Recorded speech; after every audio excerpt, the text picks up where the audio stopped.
As part of the video, you've got the live unedited edition Home Gadget Geeks 411. It's August 1st. Mike, where the heck did July go? Where did it go? Where did the entire summer go? That's my problem. Whoa, I've had that open. Had the live page open. If you're joining us on Spreaker, I want to welcome you to the live show. Maybe you're watching this after the fact. Maybe it's after 8 p.m. Central on the 1st of August. Just means you got the recorded version. You can just stay around and listen. You don't have to go anywhere. I want to welcome Ryan. I see Ken out there in the chat as well. Welcome, folks. Good to see you. We'll get started here in a few minutes. Pre-show will contain some beer. Mike, I got an update on some cigars. So okay, for the pre-show here. So that's kind of become our routine a little bit when we don't have guests. Little beer update, little cigar update. I'll start on my end. So John, my number 2 son, was here this week and left me Left Hand Brewing Milk Stout Nitro. Where's that out of? Where's Left Hand? I've never even heard of that one. Where are they? Looks delicious. Super smooth with soft roastiness and mocha notes. Good on the go in the can, like a pro in the glass. 6%, 25 IBUs, 13 ounces. Let's see. It's probably on this side. Left Hand Brewing, Longmont, Colorado. Oh, out of Colorado. All right. Here we go. Oh yeah, that's a good sound. Let's see the pour. Let's see the pour. This should pour pretty nicely, I would think. This is going to have a Guinness quality. Oh yeah. Yeah, I had some Murphys the other night again. God, I got to drink more Murphys. Look at that. Look at that beautiful. Hold on. Looks amazing. And it's going to have that nice flow to it. Yep. Get my hands out of the way. That's the good stuff right there. Yeah. So, what are you drinking? So I was telling you before we went live, I was so excited. I went to Hy-Vee, got this really cool brewery I'd never heard of.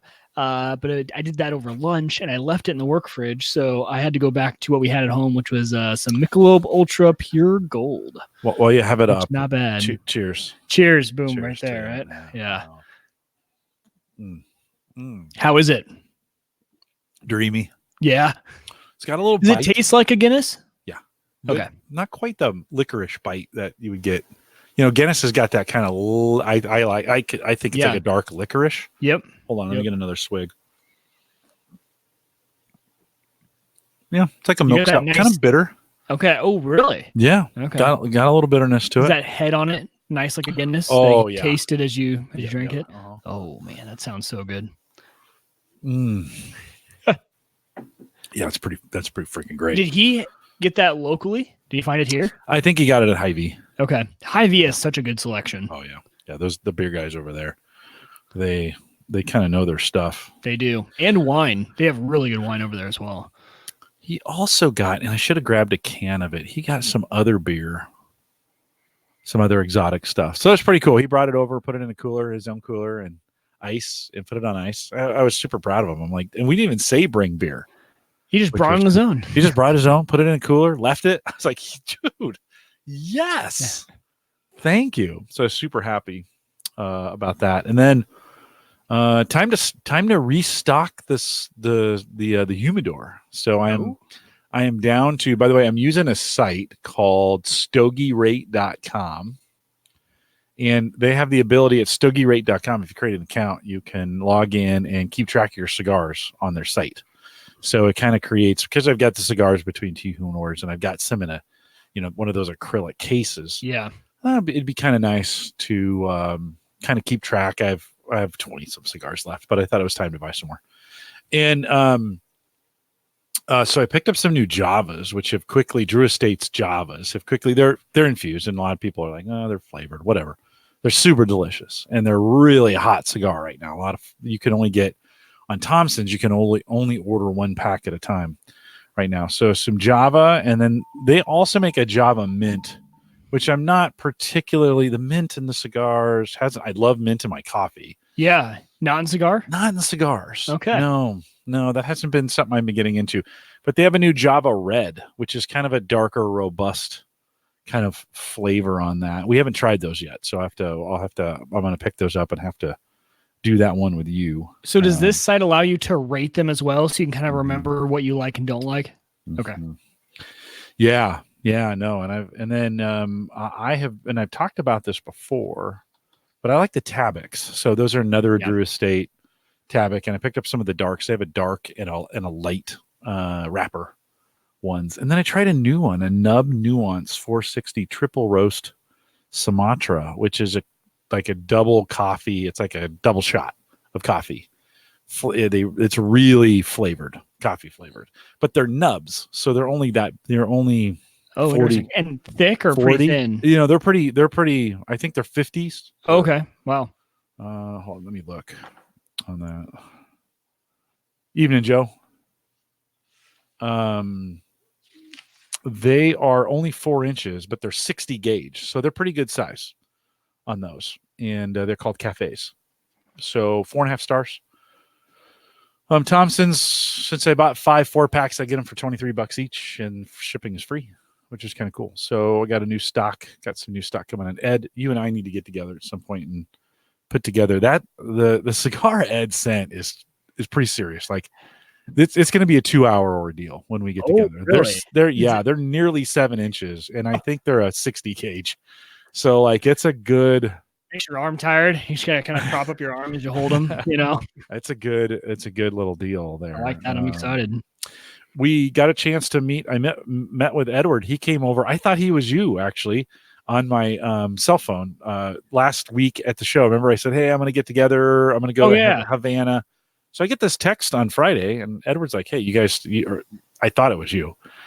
We still get together tonight? And I was like, yeah, sure. And I'm like, it'll probably be a little bit after 8. Okay, I'll meet you there. So I was expecting you. Up walks Edward. You're like, oh, you're who texted me. I didn't say that, but yeah, I know. You're like, oh, hey. I did. It's recorded now. Yeah. He brought with him a little screwdriver. And this is an X-Acto knife, but he brought a little screwdriver with him. And I was like, whoa. As he got to the end of the cigar, it was only that big. He stuck it in the screwdriver and then just finished smoking. So great. No waste on that dude. Cigar. It was great. Yeah. No. Yeah. He smoked one of my 5 Vegas, which I think I'm out now. I think, or maybe I have one left. But I got to get you. You got to try one of those too. Yep. They're pretty good. Of that last group that I got, I haven't smoked the Rocky Patels. Yeah, we had to do another one of those days where we meet there like 3. That was awesome. That was a good way to do it. That was pretty great. Joe, how did you almost lock yourself out of the show? I don't understand that. Had to. What's YouTube restricted mode? Yeah, I didn't heard of that. And me neither. Have to explain, Joe. Yeah. But I was at Havana the other night and I had a Murphy's again, and I'm just like, I need to drink more Murphy's. Especially as winter. You really like around. Murphy's. I really do. And I haven't tried it. It's kind of the best. It's a little bit smoother than Guinness. Okay. For sure. Yeah. A little bit smoother. They carry that at Havana off and on. So it's an easy one to get. And they put it in a little glass. It's pretty great. All right. Ryan. So you're going to be up here next weekend? Ryan, do we need to get together while you're... It says, hey, make sure the any weather is nice next weekend. Going to be up in that area, dude. This weekend, I think, is going to be the perfect weather. This weekend. Next weekend, yeah. Yeah, I mean, dude, you should... not near Omaha. Omaha. Where are you going to be at, Ryan? I mean, if not near Omaha, where are you going to be? So, Mike, this week, let's see, they'll be delivered on the 7th, so about a week. So we'll talk about a little on the show. I got a new hygrometer for the big box. So I've got the system now where when they come in, I check them in at stogierate.com. I check them in, and then they go in the box in the plastic. And I got a new hygrometer to kind of check. Which helps probably that box stay at the humidity level. Okay. And I really don't know how well that's keeping. We'll talk about this on the show because this is cool. It's got a little app that you can go to and it tracks over time and you get a min and a max and an average. Yeah, we'll talk about that in the show. Okay. And then, he's going to be out in York. That's an hour. I guess that's an hour and a half, hour 45 York is from us. So it's too bad. Well, I know Henderson, if you're going to come this way, Ryan, it's a shame not to see you. You're not that far from us. So they come in, check them in, put a date on them, and then put them in the box. And then as I run out in the acrylic, as I use those up and open up packs, then I'll open a pack, move it into the acrylic humidor, and then draw from there whenever I'm trying to keep maybe 5, 6, 7 different kinds in there, having Well, that's two a good or one because three. you can take that with you pretty easily, right? Seals up nice. You can take it with you. Yeah. It's a great little humidor, and I kind of prefer it. I almost went with some really flat Tupperware that's just see-through, and then you could lay them out and get a cedar bottom. Yeah. With some dividers. I almost decided to do that, and I'm like, I'm just gonna I'm gonna buy another one of these and do Bluetooth, and they're really cool. These Govies, again, we'll talk about these. They got a lot of different sensors, so we'll talk a little bit about that up front here in the show a little bit. Guys, thanks for joining us. If you're just joining us for the very first time, thanks for finding us for one, but two, we're in pre-show. We're gonna get started here in just a minute. We'll give everybody a few minutes to kind of get in here. Andrew, it is a stout, Andrew. So it's Left Hand Brewery out of Longmont, Colorado, milk stout nitro. I had one left tonight. John brought a few over. My son, John, brought a few over and left one. I was like, oh, yeah, I'm going to crush that one before he comes back and gets it. Hopefully he forgets. Yeah, I'm just hoping he gifts them. There you go. That's kind of what I'm thinking he owes me. Yeah, a little bit. Point. You raised the kid. Don't you think? Yeah, I paid his $140,000 medical bill when he ran into a tree. So I didn't. I mean, insurance paid a good chunk of it. We paid up. I mean, we still paid quite a bit. So dang. Yeah, surgical ICU, pretty expensive. That's gonna get you. They run a little high over there. To have round the clock specialists watch you. They've got the market cornered on that for some reason. Yeah, it's a pretty special space. You're cutting a little bit on me. You don't have anything running on you, do you? On your I do end? not. Okay. Let me check. Yeah, it was pretty. I mean, it was touch and go for a while there. So I was pretty happy for our friends in the surgical ICU for keeping him alive for those. He ran headfirst into a tree, had a helmet on, fortunately, broke 16 bones in his face. With riding a motorcycle or skiing. What? We were skiing. Oh, skiing. Yeah, he was going full speed. I don't think I don't know if he didn't see it or if he lost control, but he torpedoed right into the tree. Nobody was there. He was skiing alone. So they found him. Somebody found him. We don't know how long he was out for. Knocked out, like cold, like out cold. Just crushed his helmet. Broke 16 bones in his face. Jeez. And so this was about 10 years ago. Yeah, this was well, not quite 10. I just started, well, yeah. And so actually more than that. I just started at Gallup, so about 11 years ago. And 08, maybe. Wow. Maybe. Anyways, yeah. I think I knew that story. They found him face down, and fortunately the cold, it helped keep, like, it was like ice. It was like an ice pack for his face, and it kept the bleeding out of his, so he could, he didn't aspirate, which was pretty awesome. And ski patrol got him down. They put him in we're at Leadville. It's not a big resort, and the ski patrol was awesome. Got him in traction. Got him. Got an ambulance out there. Wrote a note on the ski lift. There's only 2 lifts there, and they were like, "Collisons, please come to the aid station." Dang it! Somebody broke their leg or whatever. Yeah, that's what we were thinking. So we go down, and Sarah skis down there first, and she's like, "They can't find him." What do you mean they can't find him? We can't. So we went down, and it's not they couldn't find him because they had already taken him in an ambulance to the hospital. To, like, it was bad, right? So they Sarah gets this word. She comes up to me. She's like, "It's bad. He's like, we need to get to the hospital now." And so I hesitated for a second. I'm like, okay, we got kids here. I mean, all our kids were on the slopes.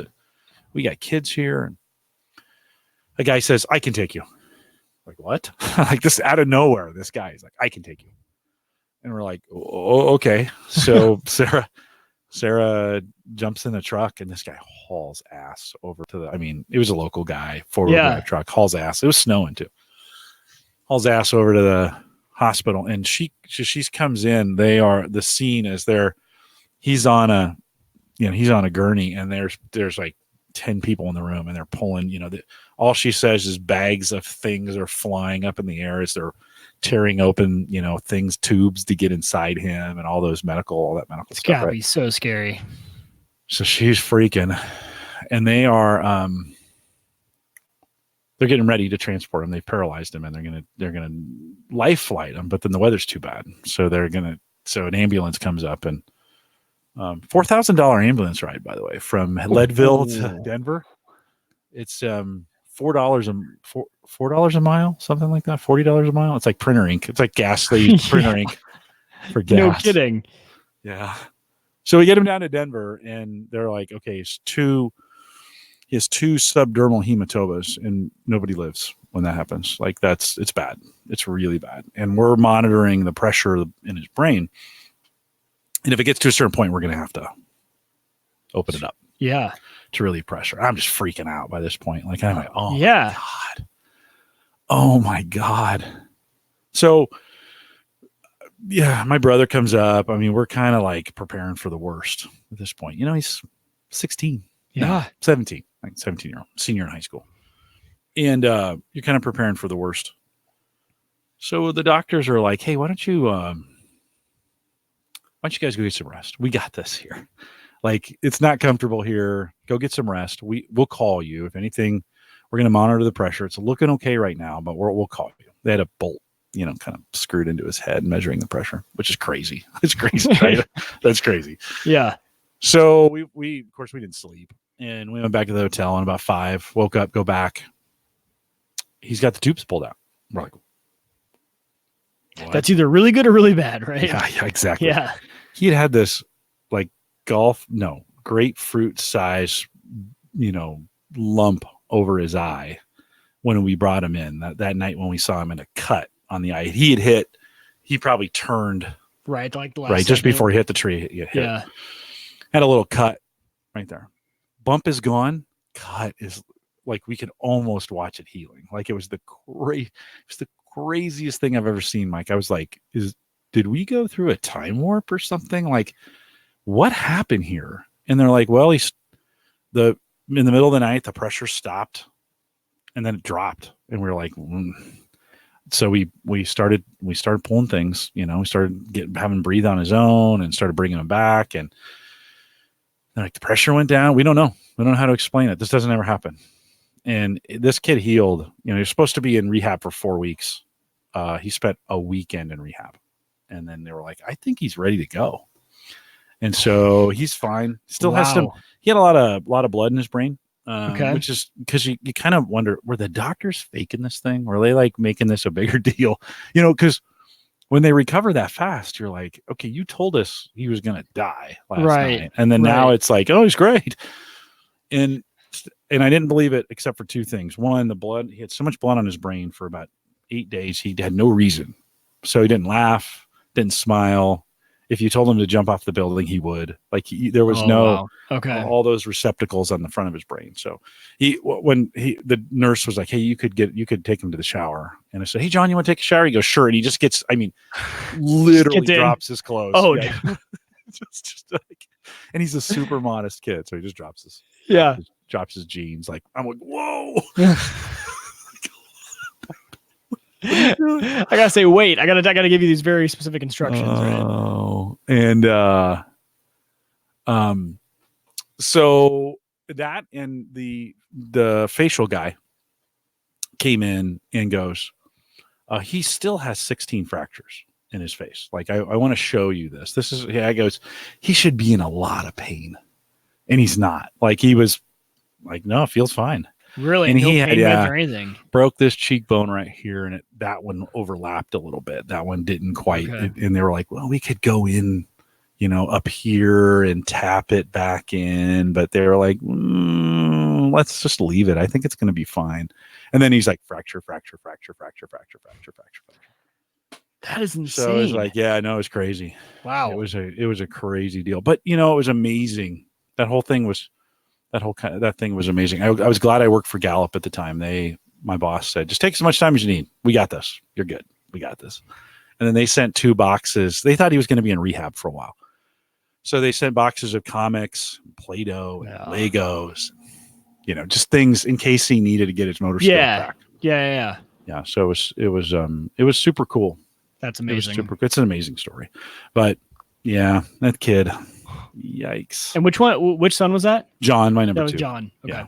But he does. I say all that because he brings great beer. He owes you. There you go. He does owe me. Brings Yeah. great beer. Well, a little story. I think I've told that on the show before, but maybe I don't think I've ever heard that one. that was I right before definitely I haven't. started podcasting. Like right Wow. before. Okay. Yeah, that would have been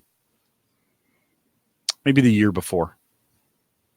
Maybe the year before. We the notes are still all on Facebook, which is crazy. We wrote every day. We updated everybody on Facebook with a note, with a long note. How's he doing? And sometimes that was when Facebook probably was just starting. Yeah, still Yeah. quite a few people on it. So 07 is, I think, when I jumped on, and but we would write a morning update and an afternoon update for about five or 6 days, just to kind of keep family abreast of what was going on. And so, no, it was good. It's you really find out who are your friends. Yeah. When you go through those. Yeah, when you go through those kinds of things. We almost lost them.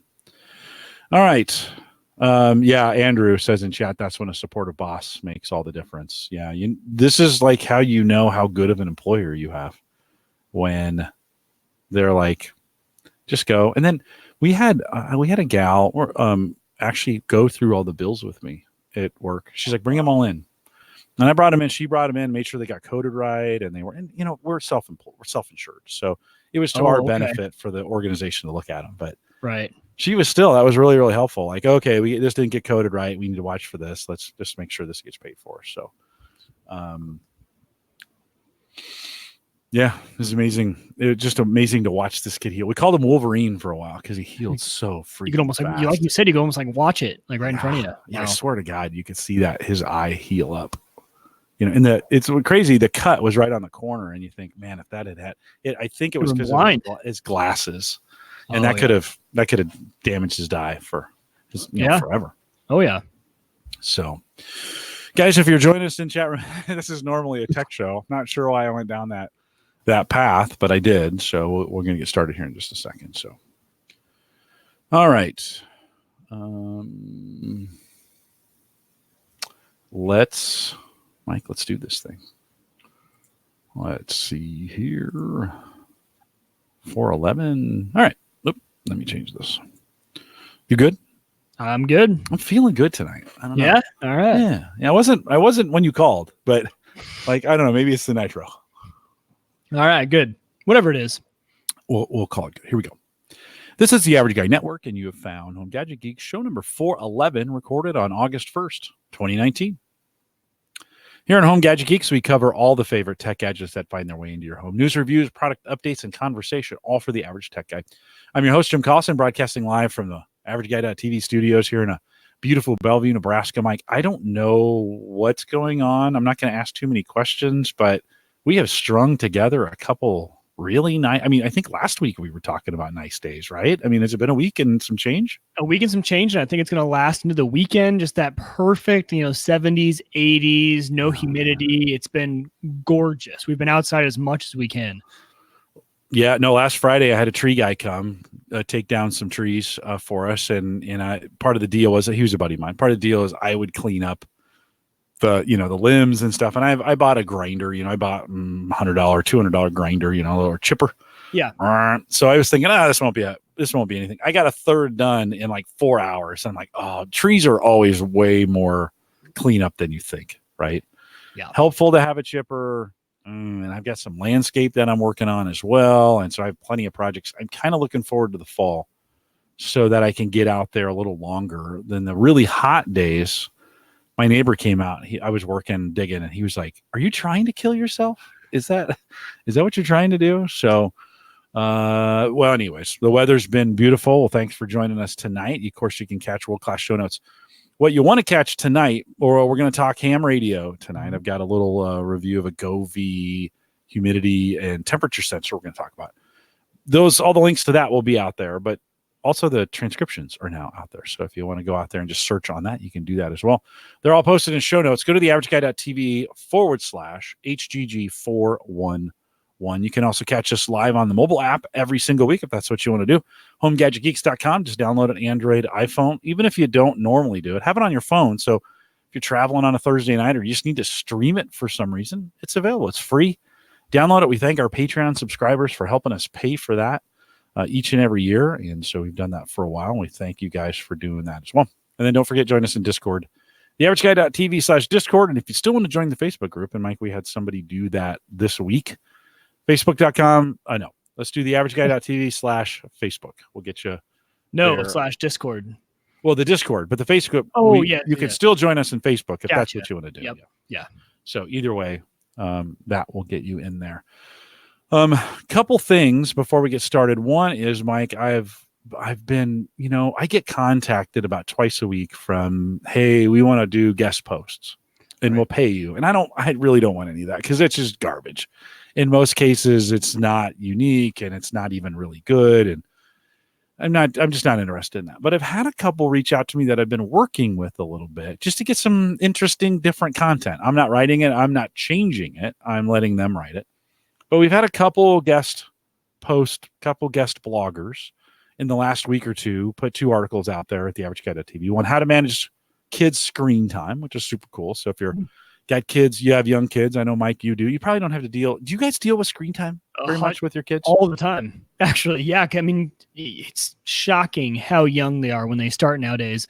And mainly it's the TV. It's easy to not give them an iPad at this age, 2.5 and 1.5, but it's usually wanting to watch their movies and stuff like that. So it's the big screen time that we worry about now. But it's already started. Yeah. Yeah, well, some tips. We got an article out there, some tips on how to manage screen time. So you want to go out and take a peek at that. And then I have the 5 best.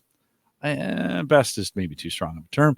Home gadgets under $100, and they didn't include everything, and it's just 5. Love your feedback on that. We're going to try and do more of that. And I used to do a lot more guest posts from listeners, and we just got away from it. I want to kind of get back to it. So if you're interested in writing something, and it doesn't have to be long or even complicated, get some things down. Contact me, Jim@theaverageguy.tv. Let's put them in there. These posts, they're not sponsored. They don't have crazy links in them. I kind of wiped out all the links. There's some links in the bios if you want to follow the writers of those. That's kind of what I told them I'd do. They didn't pay me. I'm not paying them. Just looking for some good content. So if you haven't been out to the site in a while, take a look at those, averageguy.tv, and they're right now, as of right now, they're right up front, and take a look at those as well. A reminder that Hangouts on Air, what we used to use to podcast here, dead as of today. I went out, tried to set one up, disabled. So they have. That's earlier than I thought. I thought they would maybe give it till the end of the year. It's already dead, huh? Yeah, August 1st. They announced like 2 weeks ago, August 1st. And I thought, they'll probably miss it by a day or two. Nope. It's done. So good thing we've moved over here to StreamYard, and a great way to get into YouTube to get it done. So Hangouts on Air officially. Mike, I opened those, by the way. They came out on a Tuesday. They came out on a Monday. We were using them Tuesday. I forget. It was home server show. So I don't know if we recorded Tuesday, Wednesday. I forget that. Right to the very end. Yeah, using them as well. I mentioned before we get to your ham radio segment, and Andrew was like, wait, what? Ham radio? Did he really say that?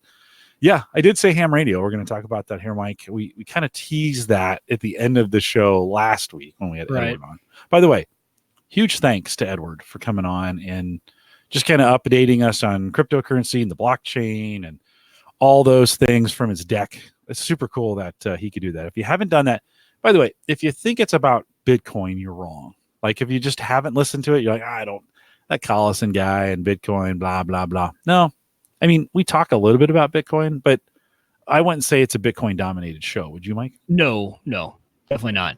Blockchain was a big part of it. And then him giving us his kind of philosophy on the new stuff coming out, especially Libra and things like that. And it was more of like the philosophy around it, the ideas around it, what he thinks is going to do well. So I thought it was a great episode. I always love having Edward on. I always learn something from him, or he always sparks some other side of the conversation I hadn't really thought of before. So definitely worth a listen. Edward came out on Friday night, met me in Havana, and we enjoyed a cigar together. It was fun to see him in person.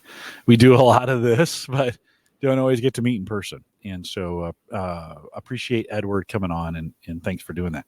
Mike, before we jump into the ham segment, I have been struggling with well, you can't see it here. Let me switch to this for the video. There you go. So if you look up over here, right, this is the humidor. On top of it is an acrylic humidor. But the kids bought me this one a while back, and I've really been struggling to keep the humidity, or even to know I call it a humidistat, but it's really called a hygrometer.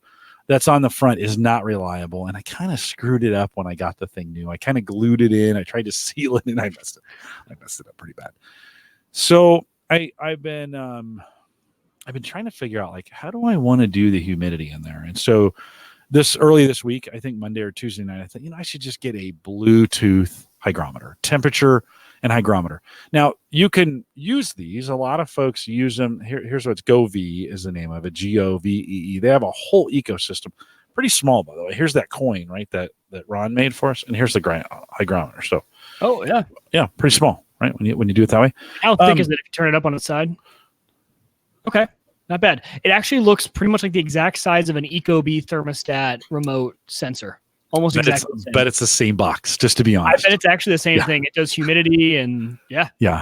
So can you open on your sensors? Can you open them up with there's a little tab there that'll allow you to get to the battery? Can you do that on the yours? Battery is just on the back, and it's a little tiny circular thing you untwist. Yeah. So probably not the exact same, but probably pretty darn close. Yeah. This one is the old school where you just take a flathead screwdriver, pop it, and then pull the board up, batteries underneath the board, put the battery in, and get it done. Temperature, humidity. GoVee has a pretty good app, and GoVee has quite a few sensors. I think on the website, what I saw, so I'm talking of it in terms of cigars and some of those kinds of things. Some of you guys aren't in that, but they have some, when you think about keeping humidity, you might want to know if you have a wet basement that is giving you trouble. If you want to measure, oftentimes musical instruments, keeping them in closets and such, you might want to know what's going on there. Sometimes food storage, right, where you're storing things, you're kind of looking for that right humidity. And these are good for a pretty wide temperature setting as well. And they're adjustable as far as you can drop them in the app. You can go into the app and then say, hey, your temperature or the humidity is not just right. Let me adjust it. And you can do it right on the app to get it done. So the goal with this, and then the app is pretty cool. You probably can't see it really well here. Let's see if I can. Yeah, not well. It's got, and it just warned me. I took it out. I set some parameters here, like, hey, if it gets below 60% humidity, or if the temperature goes above 80 degrees, send me an alert. You just saw that alert pop up. Yeah, right up top. Then it's got a graph, and it keeps some data. So you can export the data if you want to drop it into a spreadsheet. You can kick that data out and email it to yourself or whatever you want to do. That's on there. And you said that's Bluetooth straight from the device to your phone? Yeah. Okay. So you literally, when you're out of range, is not tracking that historical data? Correct. Okay. That's a great question. I think it is. And then on it just the device. uploads it. Yep. Yeah. Okay. Yeah, I think that's it is nice. That's a feature that's not standard across the board for those type of sensors. So if it is storing that even for a little bit of time, that's helpful. Yeah. You can set it. Of course, you can say delete all the data on the device if you want to set it back to 0. Temperature went down when I had it in the box. It was 75 upstairs, 70 down here. A little bit warmer in front of the lights, so the temperature's got up. Humidity about 50% in the house. I try to keep it at 69, 70% humidity inside the humidor. Just put it in tonight. It capped out at 70%, 69, 70% in the regular humidor, which is good. After the show, it's going in the box, and I can finally kind of start measuring. Okay, accurately. Can I keep this box? Right, I have three Boveda packs in there that regulate the humidity inside the box. Those Boveda packs are designed not just to bring it up in humidity, but to keep it so it doesn't go above 70, it doesn't go below 70. It tries to keep it right. In this case, mine are 69, but keep it right at that humidity level. So give me a good chance to kind of test it, to just kind of see, like, okay, how's the box doing? And so I'm kind of excited to get that thrown in there and set up. I'll report back on it in a couple weeks to see how it's going. So far, so good. I did a little testing tonight. App looks good. It's got min, max, averages. You, like I said, you can adjust it to kind of tune it if it's not getting exactly what you want. I just need to get close. Like, I just want to make sure that box is not super dry. Yeah. Well, I mean, would you probably be okay even if it was within 5%? You'd be okay. Yeah, I think so. Yeah. I think so. Who knows what's the most accurate? Like, Right. Yeah, kind of like, I think maybe on humidity it's 1 or 2, maybe 3 degrees. I'd be okay with on either side of 70. Temperature wise, I think that's pretty easy, and it's 70 down here, and that's the perfect temperature to keep cigars at and whatever. And it doesn't have to be cigars. It can be whatever has humidity, sensitivity. And there's, like I said, guitars, musical instruments, some of those kinds of things. So I learned from Ron, filament, right? For your 3D printers. Yeah. No, keeping track of that. I think the cool thing with this is you could throw it in say you're traveling and you need to make sure that box stays at the right temperature or humidity. Throw it in the box. It'll warn you on your phone if, like, hey, things are getting too hot in here, Yeah, throw the box in the trunk and you can still monitor it from the front seat. Yeah. All right. Bluetooth. So not the longest range on the planet, but pretty good. $24, I think, is what I paid for this little thing. You can probably find it as cheap as 20, but do they have Wi-Fi versions? Oh, that's a good question. I didn't do I wanted Bluetooth. Okay. So yeah, I could see where the Wi-Fi would be helpful, but you'd also be checking it at work all the time. It'd be like the new crypto mining, right? Yeah. No, for a while I would. I probably would, for sure. You're probably right, for a while, and then it's kind of one of those things that once you get your humidity right, it's boring. Yeah. You're kind of okay. Like, it works now. Oh, bummer. It kind of works. It kind of works. So I'll report back on it, but cool. If you're a listener and you've used Govee, Gove, you've used Govee products before, I'd love to hear from you. Send me an email, jim@theaverageguy.tv. Seems to get pretty good ratings, and they have a lot of different devices, water temperature sensors, light sensors, some of those kinds of things. Seem like a pretty good product. So we'll give it a try and see how it goes. Mike, you shocked me a couple weeks ago when you said, hey, I'm getting into ham radio. I was like, what? And we talked a little bit about it on the show last week towards the end of it, but I kind of wanted to give you a big chunk of the show tonight to be like, what? Okay, first of all, how in the world? Let me ask you this. Have you sold the equipment already? Is it already sold? No. We're all good. We're still building at this stage. So we're still getting in. I think this is going to be a little bit more of a long-term hobby. What got you into this thing?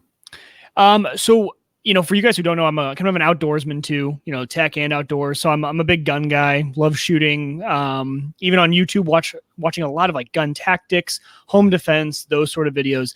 And, a big part of that, there's kind of some crossover in that rabbit hole of YouTube. In that sector of YouTube, you've got gun guys, but they also sometimes turn into like the preppers, right? Like you're prepping for kind of like you have your go bag. Like, what do you do if you need to you bug out, right? Your bug out bag, your bug out gear. What do you do? And a big part of a prepper, and even not even a prepper, but even just like being prepared, emergency scenarios, a big part of that is amateur radio.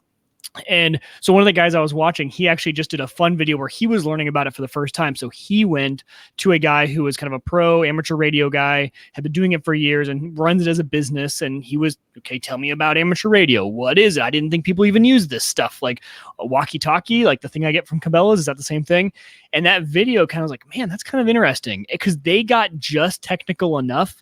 They fired on two of my nerves there, right? They got the tech angle from like the frequencies and bandwidth, and then they got the outdoorsman kind of tactical angle, and I was hooked. It was instantly like, okay, this is like the best of both worlds for something that would get my interest. So started that, and it was about a 3-week span from the time that I saw it on YouTube to this past Tuesday when I just took my test to be licensed. So it's one of those we've joked about. When I get into something, I go like full in, and I go full in quick. So I decided, this is super cool. Let me study for the test, go take it. I did pass my test on Tuesday. Nice. So yeah, thank you. And so the license, though, has not hit the database yet. I actually keep refreshing. It's probably not going to be in there for like a week. So I can't transmit as of yet. So this whole conversation, keep in mind that I'm brand new to this. I'll give you guys as much information as I have and where I plan to go with it. But I am brand new to the whole hobby, and I actually have not been able to transmit. So all the reviews I'm going to give you on some of the gear that I have is all based on receive so far.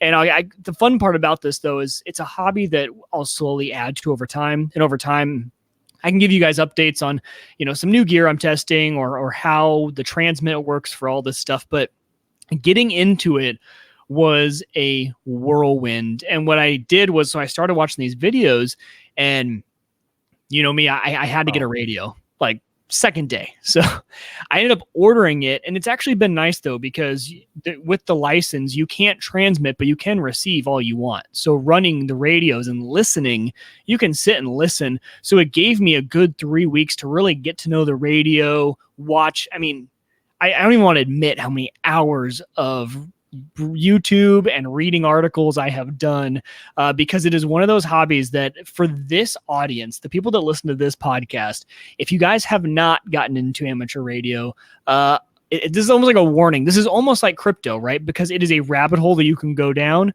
but it's different than crypto in the fact that amateur radio is actually really expensive.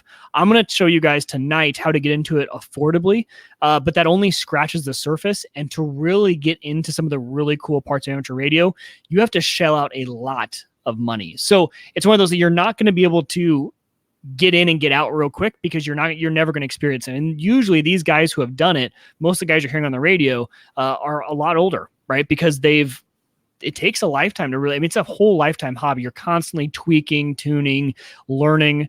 So a very fun hobby that we've dove into here. Mike, I can grab my cell phone and make any call anywhere, like here in Nebraska. If I'm out hunting, which I never would be, but let's just say I was for a second. I can use my phone. I can kind of make calls. What is the draw to this? I mean, ranges aren't that spectacular. It's not like I can call Wyoming from here, right? Or can I? Oh, you totally can. So here's kind of the pitch for ham radio.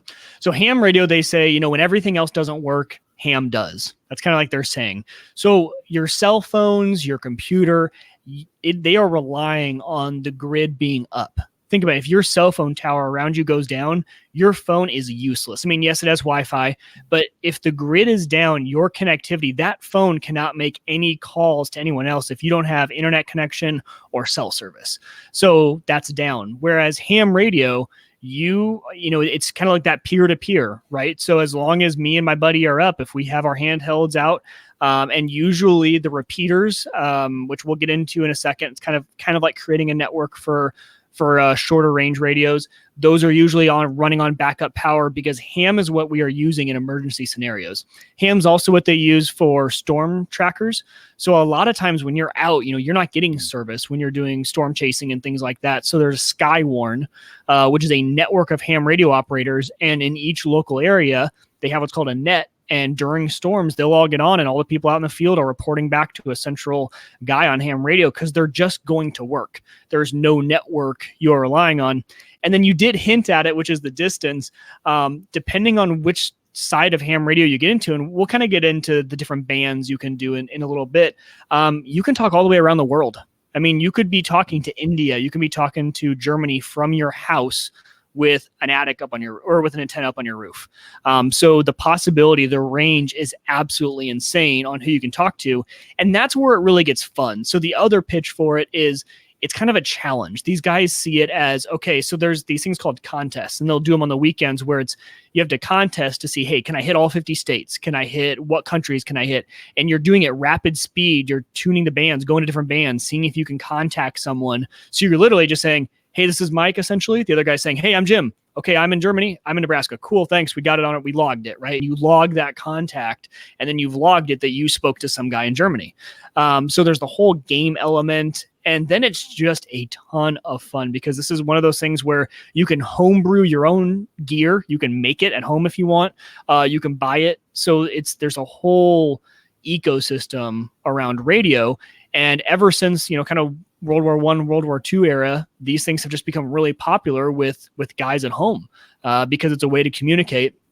And there's groups of people that form and they set a time and they set a frequency, and it's called a net. So, Thursday night, 8:00, we could have the Home Gadget Geeks net, and everyone tuned to 147.8, and you have a local repeater. So everyone within range of that repeater can chat on the net. And there's kind of a it reminds me of a board meeting where, okay, now they don't take minutes, but okay, everyone check in. So you check in. And then obviously radios being, I can't talk over someone. There's one guy in control. He says, okay, now let's hear from Jim. Jim, how was your day? And Jim, you would talk about your day. And then, okay, now we're going to go to Mike. And you can have these sort of conversations. And then with other technologies like IRLP, which is an internet protocol for linking repeaters. So there are repeaters linked across the country. So there's a few nets here that I'm connected to a local repeater here, which is essentially a big tower. And you're talking to people from Alaska, Hawaii. They're all connected because the backbone is through the internet. So it's kind of become a hybrid now. You've got traditional ham, which is talking mobile to mobile. You've got a semi-network, which is repeaters, meaning one big tower that instead of my radio, Jim, talking to your radio, we're both talking through a really tall tower, which just makes it more convenient. We can have longer range. And then you have even a broader network where you have a backbone between repeaters, either via the internet or via microwave radios on the top. And so that's kind of the pitch. It works when everything else doesn't. Is the fundamental pitch for it. And then beyond that, it's just become a fun hobby for people. Oh, super cool. So Alex says our local emergency management department actually had a local group of ham users that were used for transmitting information in case of mass disaster or weather disaster, right? And we just had some disasters here in Nebraska coming up this spring or this last spring. So you could definitely see the use kind of there. Big in the 70s. I think ham took a little bit of a lull, at least in a popularity standpoint. Would you say it's becoming popular again? Yeah, I think so. I think like I mentioned, the prepper scene a little bit has brought it up. They also use it in racing. So like if you're NASCAR or if you're doing any sort of like the drag racing at the track, those guys are all using ham. Four-wheel clubs. So you think of a Jeep club that's doing four-wheel driving through the mountains or whatever. Those clubs are starting to use ham radio. Traditionally, a lot of them had started using CB radio, which CB is citizens band. Difference being you can use a CB radio without a license, which is kind of why CB has still stuck around for some four-wheel groups and things like that.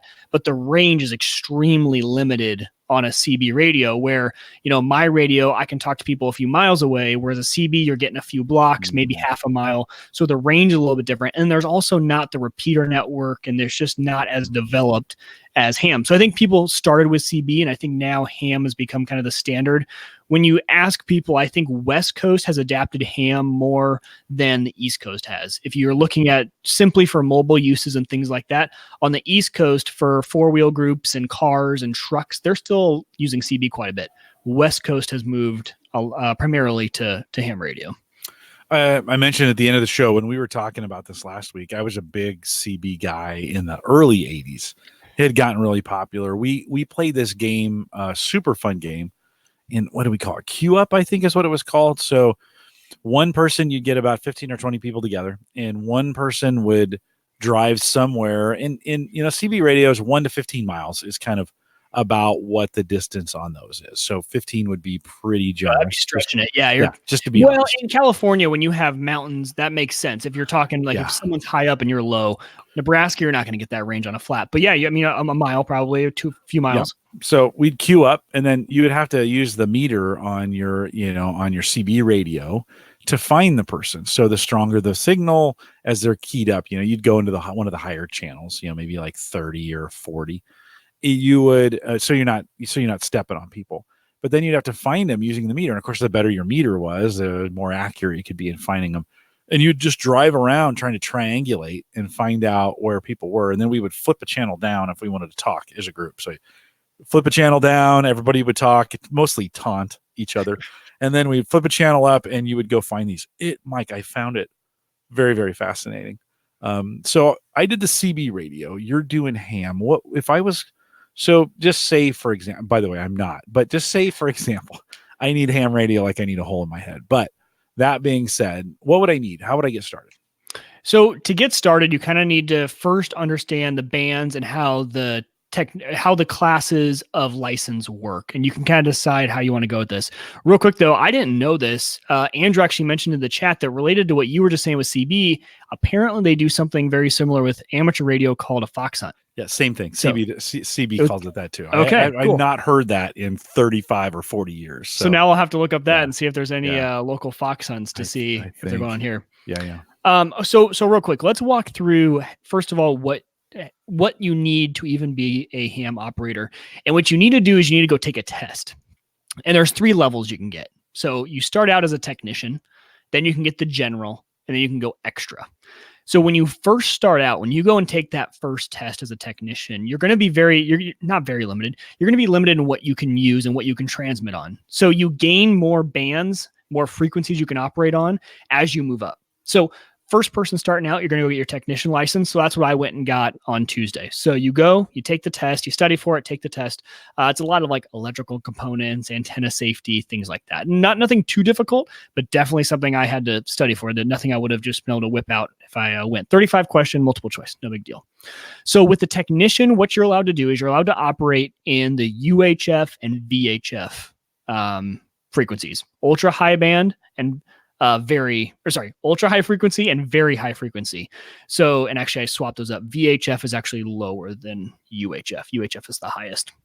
And the primary bands there are a 2-meter band and a 70 centimeter band. So you'll hear people say, "Hey, are you a 2-meter guy?" So like Andrew asked earlier, "Hey, are you a 2-meter guy?"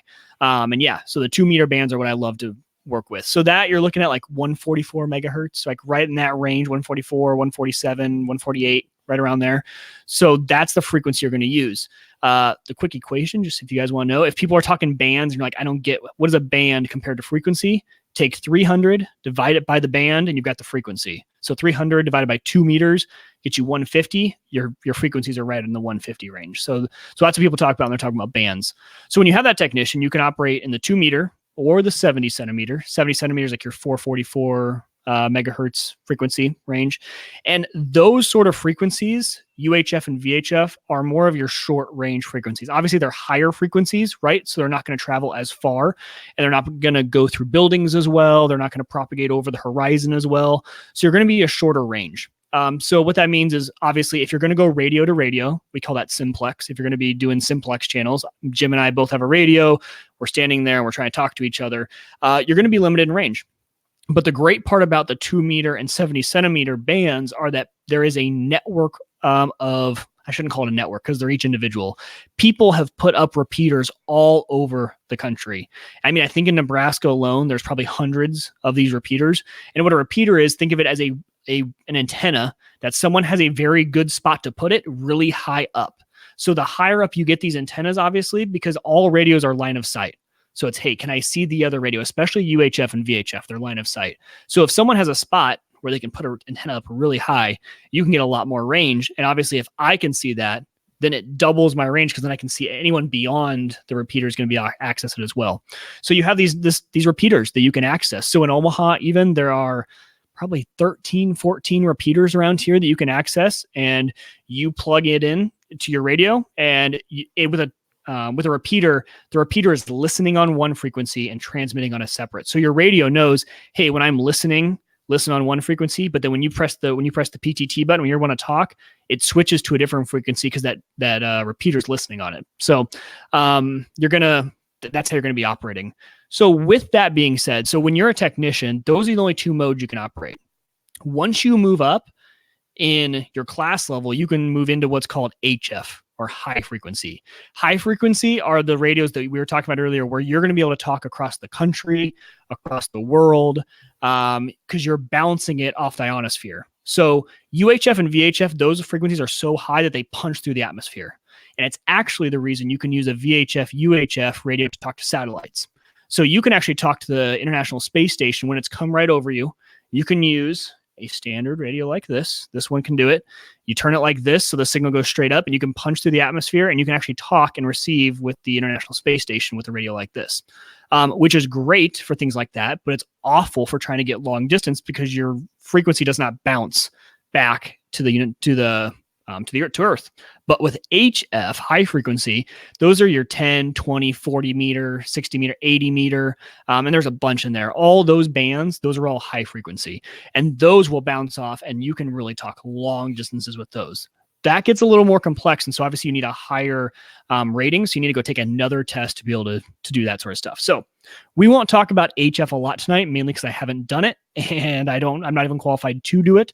So we'll start with, what are you going to get when you first start out? So this is the stereotypical, I am brand new to ham radio. If you just Google it, this is what everyone's getting. So because it's cheap, it's super cheap. So this is a Baofeng UV5R. So this is all in the show notes, but this radio is $27 on Amazon. So extremely cheap. You can get in, and I'll turn it on here real quick. Hopefully no one's talking. So you got 2 frequencies you can monitor there. Actually, both of those are set right now on the same channel. Oh, there it goes. There it focuses. So that's a local repeater frequency here in my area, but I could actually switch that, and I can monitor 2 different channels at once. So this is your standard. They call this an HT radio. So not to be confused with HF. HT for handy talkie. It's from that term from way back. I think it was the Motorola days. Motorola had coined the term handy talkie. So they still call these HTs. So benefit of this, it's cheap. Get you in. I can start doing ham radio. It's awesome. Also portable, runs off a battery, and I can take it. The downside, though, obviously with this is you're limited by your antenna and your power. This thing only puts out 5 watts of power. So when you're talking about power, that's really your 2 things you're going to be looking at: your antenna and how many watts you're kicking out. Especially with UHF, VHF, the more power, the better, the longer you need to go. So first radio, this is what you're going to get, is a Baofeng UV5R if you're going on the cheap side.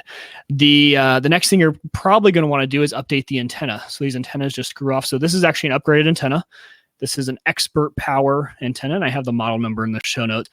So the antenna that comes stock on a lot of these HTs, especially the cheaper HTs, they call them rubber duckies. And you guys have probably, if you've ever played with one of these smaller radios, especially like the ones you get from Cabela's or, a store, they're stiff. And if you looked on the inside, they actually be a coiled up wire, and they are just terrible for range, for everything. So the first thing you want to do is upgrade that antenna so you can actually get a little bit better range. But for $30 plus an $11 antenna, you are up and running. So this thing charges. And then there's also a programming cable.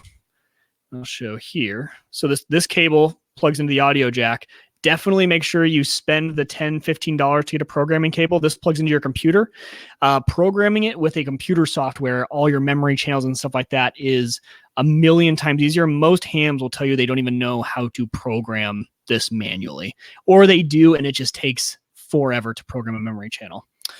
So this gets you up and running. That's kind of the Mike. I put a link in the show notes for a $37 version or $38 that has all that. So it's got the mic, it's Perfect. got the charging cable, it's got the upgrade. I think it's got an upgraded antenna and 2 battery packs and an earpiece deal. So $38, you're in on all that stuff. Yep, that sounds about right. Because I paid, I think, $48 for. I got actually a 2-pack of these radios because I plan on using them for like hunting trips and things like that, so we could both have one. But the microphones look something like this, so it's probably what that one looked like. This is a very simple microphone. Obviously, you'll notice there's no buttons on it besides the push to talk, so you can't like switch channels with this or anything like that. It's a very basic microphone. But this is the first step. And the great part about this is that this is obviously my mobile one. I have my regular antenna off this. Just to the side, I wish I could turn my camera here, but I have this same radio with the antenna screwed off. And I actually have a coax cable that runs from this desk in the basement up to the attic. And what I have in the attic is a Slim Jim antenna, is what they call it. So it's short. They call me too, by the way, all the time. Just Slim Jim. Yeah, that's my nickname. Slim Jim. Well, I'll put you up in the attic. We'll see how much you resonate on the 2-meter frequency. A couple hot days in Nebraska, and I would be Slim Jim. Yeah, right. So a Slim Jim antenna, it's actually a fantastic design for an antenna because it actually bends over on itself. So it doesn't need to be as tall as a standard antenna. So when you guys are talking about antennas, if you think of a 2-meter antenna, so operating on the 144 frequency, it actually needs to be 2 meters long to be resonant, is what they say, on that frequency. So for it to naturally resonate on that frequency, that's the length. You want it to be the length of a wavelength on that. So the wavelength is 2 meters. They have quarter-meter antennas, quarter wavelength antennas, and things like that. So you can cut it down in certain intervals, but it's best if you have a full wavelength antenna. So I have an antenna up in the attic, coax that runs all the way down, and it plugs into the top of this radio. So this radio has now gone from being just a handheld antenna to a little bit more of a very cheap base station. Now, that's great because my reception is amazing. I can pick up repeaters now 30, 40 miles away because I have that antenna in my attic. The problem is when I transmit, my signal is not getting back to them because this thing only kicks out 5 watts. So don't tell the FCC, but I tried to chunk the radio real quick. So the great part about a repeater is that if you just click your radio real quick, the repeater will it has a little bit of a tail on it. So you'll hear the repeater pick up and kick back off. So that way, at least you know if you're in range. So I just want to test real quick. Okay, am I in range of any of these repeaters? The closer ones, yes, but I'm able to receive a lot better than I'm able to transmit because this thing's only 5 watts. But again, it gets you into the hobby and it gets you going. Have I put you to sleep yet, Jim? No. Well, you started talking. I'm like, okay, this is going to be a while. I'm just going to settle in. Yeah, just settle in, grab a beer. It was great. They thought I was napping, but no, I've been looking at prices. I'm not going to buy one. No. But I've been looking at prices. You mentioned satellite. Have you done any satellite? Have you done any satellite? Or you mentioned the space station. Like, is somebody there to answer if you do that, or how do they do that? That's a great question. So the satellite stuff is something I'm just now getting into because I'm almost ready to be able to transmit. So as soon as my license hits, I'll be able to do more of that with those satellites. There is a fantastic app. Even if you're not a ham radio guy, it's called, I'm trying to remember what this app is called real quick. Are you talking about one for the International Space Station? No. So this is GoSat Watch. So GoSat Watch, what it does is it will show you all of the satellites all over the world. And you can drill down into the ham radio satellites, the space station, and it will tell you and give you an alert when a satellite is directly above you. So, and you can actually view it in real time on the app. So that gives you a much better, okay, here we go. It finally loaded. So as you show the world here, so that is just ham radio satellites. And space stations in there somewhere. Oh, I mean, so I turned off all the other categories, and then so it'll show you that, and it'll also show you if I go to passes, these are all the time that one of those satellites is going to pass directly over my location. So kind of cool. So no, I have not done it yet with these, but that's one thing I do definitely want to get into with them. There is an app. There's an ISS app. We'll do that there. This is on my Android Fire tablet. And you can it'll keep track of where the International Space Station is for you. So over here. So you can always know where in the world is the International Space Station. So they've been having some camera troubles. I don't know what's going on. Their HD camera hasn't been working, and the SD camera has been on a good chunk of the time. But always kind of interesting to see where the International Space Station is. Yeah, so it's kind of fun because you pick up telemetry data from them. They do all, like, each satellite's going to do something different. So I think there are times where you can communicate back and forth. A lot of times you might just be receiving signal from them. It really depends. So that becomes kind of a sport because to actually be accurate enough to get that channel, a lot of people use special antennas and things like that. But if you want to go one step above what I just showed you, so I don't know. I already had to go to phase 2 with this because these were fantastic, but the way these are not great in the car. And I drive a lot, right? Like morning commute, afternoon commute, where I would love to do it. And I was actually about to go on a road trip to Kansas City, and I really wanted to be able to see if I could pick up some of these repeaters along the way. Well, cars are perfect, Faraday cages, right? It's all metal. It's going to be terrible, especially if you have an antenna like this. So what they make, and I put the description of it in the show notes, but for the cars, you can get mobile units. And the mobile units, there's kind of two benefits of them. Number one, their antenna obviously is meant to be external. And number two, they're usually much higher power than a handy talkie. So I pretty much went so this setup I've been showing you on both sides is as cheap as you can go. You can't really go any cheaper, except for I did splurge a little bit on the antenna. So I had a nice antenna, but I went with the QRT KT8900D. So that radio is a 25 watt radio, dual band. So you got 2 meter and 70 centimeter. And it's extremely small. I have pictures of it. You guys can go out and you can click on the link. But it's a tiny mobile radio. So think of it's not much wider than this radio itself. So if you look at that, that's about how wide it is. And it's not very long. So I actually mounted it in my car. So you mount the head unit in your car. So I have it right down kind of by my leg attached to my center console. And then you run an external antenna. So you kind of find a grommet in your firewall, go through into the engine compartment. For the one I did, people have roof mounted magnet antennas if you don't want to install something permanently. Yes, there's the radio right there. So the QT8900D, not too bad price-wise, $76. And like I said, I have not been able to test the transmit, but the receive has been perfect. I'm picking up repeaters between 35 and 45 miles away. And we'll see if 25 watts is enough to transmit to them once I get it. So the antenna runs, like I said, the way I set it up is I did a lip mount. So what a lip mount does is actually, let me just pop up real quick while I'm talking here, my photos. Oh.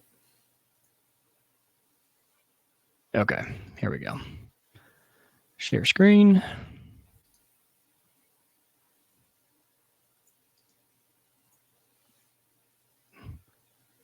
Okay. It'll show up for me and then I can add it. So there we go. Oh, it went away. Open it back up. There we go. There you go. Okay. So I have not vacuumed my car recently, as you can see. But so there is the little radio, and it's mounted right to the side of the car. So not that big when you look at this. And then here's the microphone cable coming out, and I have it running up top. And then all the wires, so you need to run a power line, you need to run an antenna line. I tucked up under the center console and then run up here under the carpet and punched out through a grommet.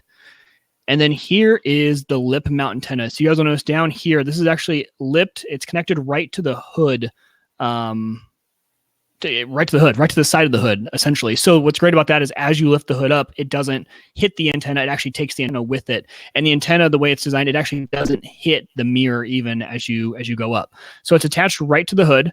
And it doesn't have to be permanent, which is the great part about the lip antenna. A lot of guys, if you're going permanent, something like this, they're drilling a hole in their roof of their car and putting the antenna up through, but obviously that leaves a permanent hole. So this was a great way. There is one cord. I mean, you can see it kind of runs up here.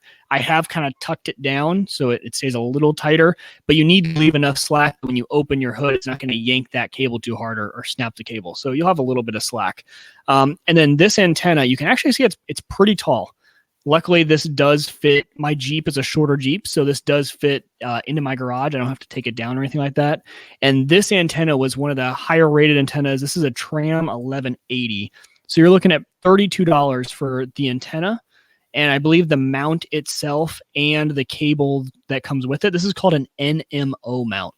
And the NMO is kind of a universal. They have CB antennas that fit on an NMO mount. So NMO is kind of just a universal adapter mount that you're going to put. So then the antenna you want to look for is like a 2 meter NMO antenna. And that connects right there. And then, so there you can kind of get a good idea of how much taller it is. So my car kind of comes up right above this choke here on the antenna. And then, so you've got all of that above, but this does fit just right under the garage door there as I pull in.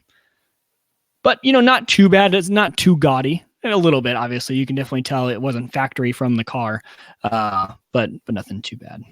That looks nice. Interesting.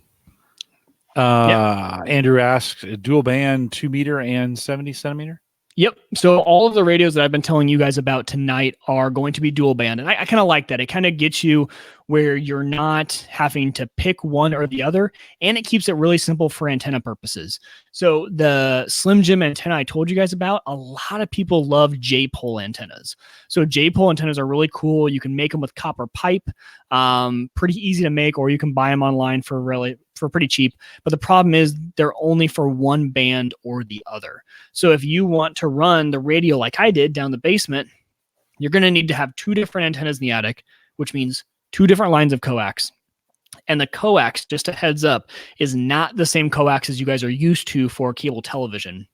So what's different is the impedance is different on those two lines. So whereas a cable television coax has about 75 ohms, your coax for ham radio you want at 50, and that stuff gets kind of expensive. So you're thinking it's probably going to be about $1 a foot for that cable. So if you have a 50-foot run, expect to pay about $50 for RG8, RG8X cable, which is the type of coax you're going to need. So when you start adding all that up, if you needed to have two different antennas, you just doubled your price in cable, which could, for me, I needed a 50-foot run to get from my basement to my attic. Let's add another $50 if I wanted another antenna up there. So the Slim Jim antenna that I pointed out to you guys from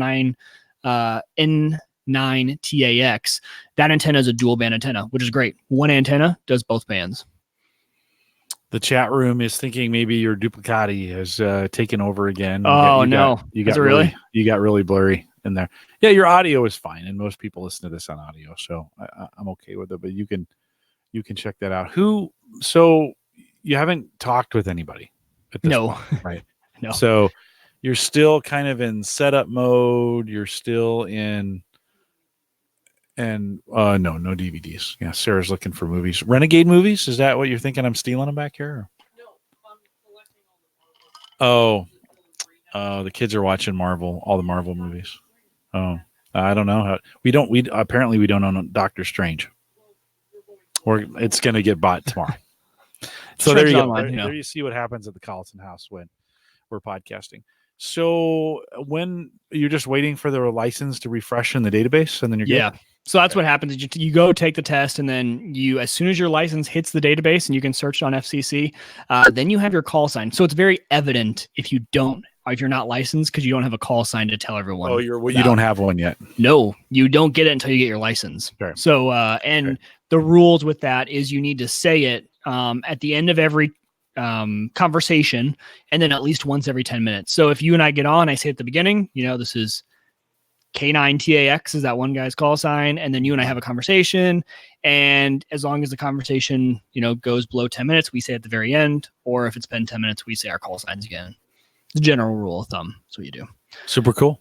Yeah, it has been a total blast. I tell you, it's one of those where you start to get in, because for the test, you have to get into some of the technical side of this. So that's what's been fun for me. And Jim, I think I've learned about myself is that the hobbies I like is the things where I'm learning about a totally new technology. Yeah. And then if it ever starts to get boring, it's because I kind of start to get to the limit of the end of the tech stuff, which for this hobby, I know nothing about radio waves, how they work. What does resonant mean on an antenna? I have no idea. How does frequency work? Transistors, resistors, capacitors, all of that stuff. People start making their own radios instead of buying them. So this is just one of those really fun hobbies I could see that lasts for a while, and it would be fun to kind of get the boys into. And already it's been totally fun, even just to listen into people chatting on the way to work. So your commute in your city is usually when the repeaters are hot. And so as you're driving in, on 4 or 5 of the repeaters here, you're going to find different people having different conversations. And, Jim and Bob are talking about what they had for breakfast, what they plan to do that day. And okay, I'm pulling into work, have a great day. Talk to you later. And they've made friendships via this, radio network. And I do get it, because when I'm trying to convince Hannah this is cool, and she's not convinced yet. She has no idea why. It takes her a while. Well, someone's talking right now. So she was like, okay, but I get it. Like that's fun for you. She goes, but this, I can talk around the world in seconds with this. This does everything. Why is that so cool? I do get that side of it. I think it's more of the tech angle, learning something new, and then also to be prepared for emergencies. And then eventually I do want to get into HF radios and be able to do that really long range, making contact with other countries. I think that would be a lot of fun. Yeah. And actually we do have, so obviously Andrew in the chat tonight has been, he said he's a ham. We have another one in our community that I just found out about last night. Our own Christian Johnson is a ham radio. Really? Yeah, he's into it. Know that. And he says he's really excited when he has a place where he can put up an antenna and a repeater, he's going to get more into it. So once he has the space to do something like that. Okay. Because actually I went to Maple Grove because I wanted to set up just a blog site where I could keep track of all my, the story of going through all this. And so I actually went to Maple Grove to set up a WordPress site. Nice. And he messaged me on Discord. He's like, hey, welcome back to Maple Grove. And nice. so I told him I was doing ham. He's like, no way. He goes, I like ham radio. So we do have a few people here who are kind of into it. So is your site set up? Is it working? Can you pimp it? No, not yet. Well, I mean, it's up, but I mean, there's only one blog post. And Have you bought a domain? I did. I took a big risk. So you can get vanity call signs through the FCC. And you can search through them and see which ones are taken, which ones are not. So I took a really big risk because I made my domain off a vanity call sign I see is available. It's been available for the last 13 years. No one's claimed it. So hopefully when I get my call sign, I can apply for that vanity call sign. But it would be W0EGR. So almost if you take the zero out, it's Uyghur. Oh, nice. So W0EGR.com will be. So I'll post their updates and pictures. And for those of you who are interested in ham radio, you can go out there and look at that, and that's where I'll be posting everything. Is that the URL? Yeah, W0EGR. So hold on, W0EGR. Yep, EGR.com. should be somewhat up. I just Oh, started last night. Yeah, right there. So right there, that's super cool. And that domain was pretty easy to get. Oh yeah, that was well. I mean, that's such a weird domain, right? So people who use their call sign as their main domain usually have no trouble because the format of it, like that zero needs to be there. There needs to be a number, and it indicates what region you're from. So if you're in the Midwest, you're likely a 0, and then you can usually tell where they're from, what kind of license they have by what their call sign is. By the way, Maple Grove Partners plans as little as $10 a month. Yeah, and it was only $15 because I got email included. I'm like, well, yeah, I need an email address. Yeah, $15, and he sends you. I mean, he had the response. He had everything set up within an hour. Yeah, like, and I'm sure this guy's busy, right? Like, this is not. It's not. He's Amazon Amazon's keeping him pretty busy. Yeah, so I mean, top quality service. He had it up and running. He even messaged me on Discord, and the email with the instructions he sends you to set everything up is super easy. So I was, like I said, I got this all up and running in an hour last night. Cool. I need to get those. Let me get those. You didn't include those in the show notes, did you? That website? Oh, I did not yet. I'll just paste it in there. I'll get it over. Cool. Anything else? Man, it's going to be one of those topics that we just, every once in a while, I'll give a little update, maybe in the post show or the pre-show about, new stuff we're doing, new antennas I'm trying. I think it'll have once I'm able to transmit, I'll be able to give you guys a good review. And I mean, I guess the one thing I do want to mention, the things I outlined tonight, the gear is the bare minimum. You need a power supply, a transceiver, and an antenna. And these ones that I gave you, they're not the best, right? Like, but this is there. You can't get into ham radio any cheaper than the gear I showed you tonight.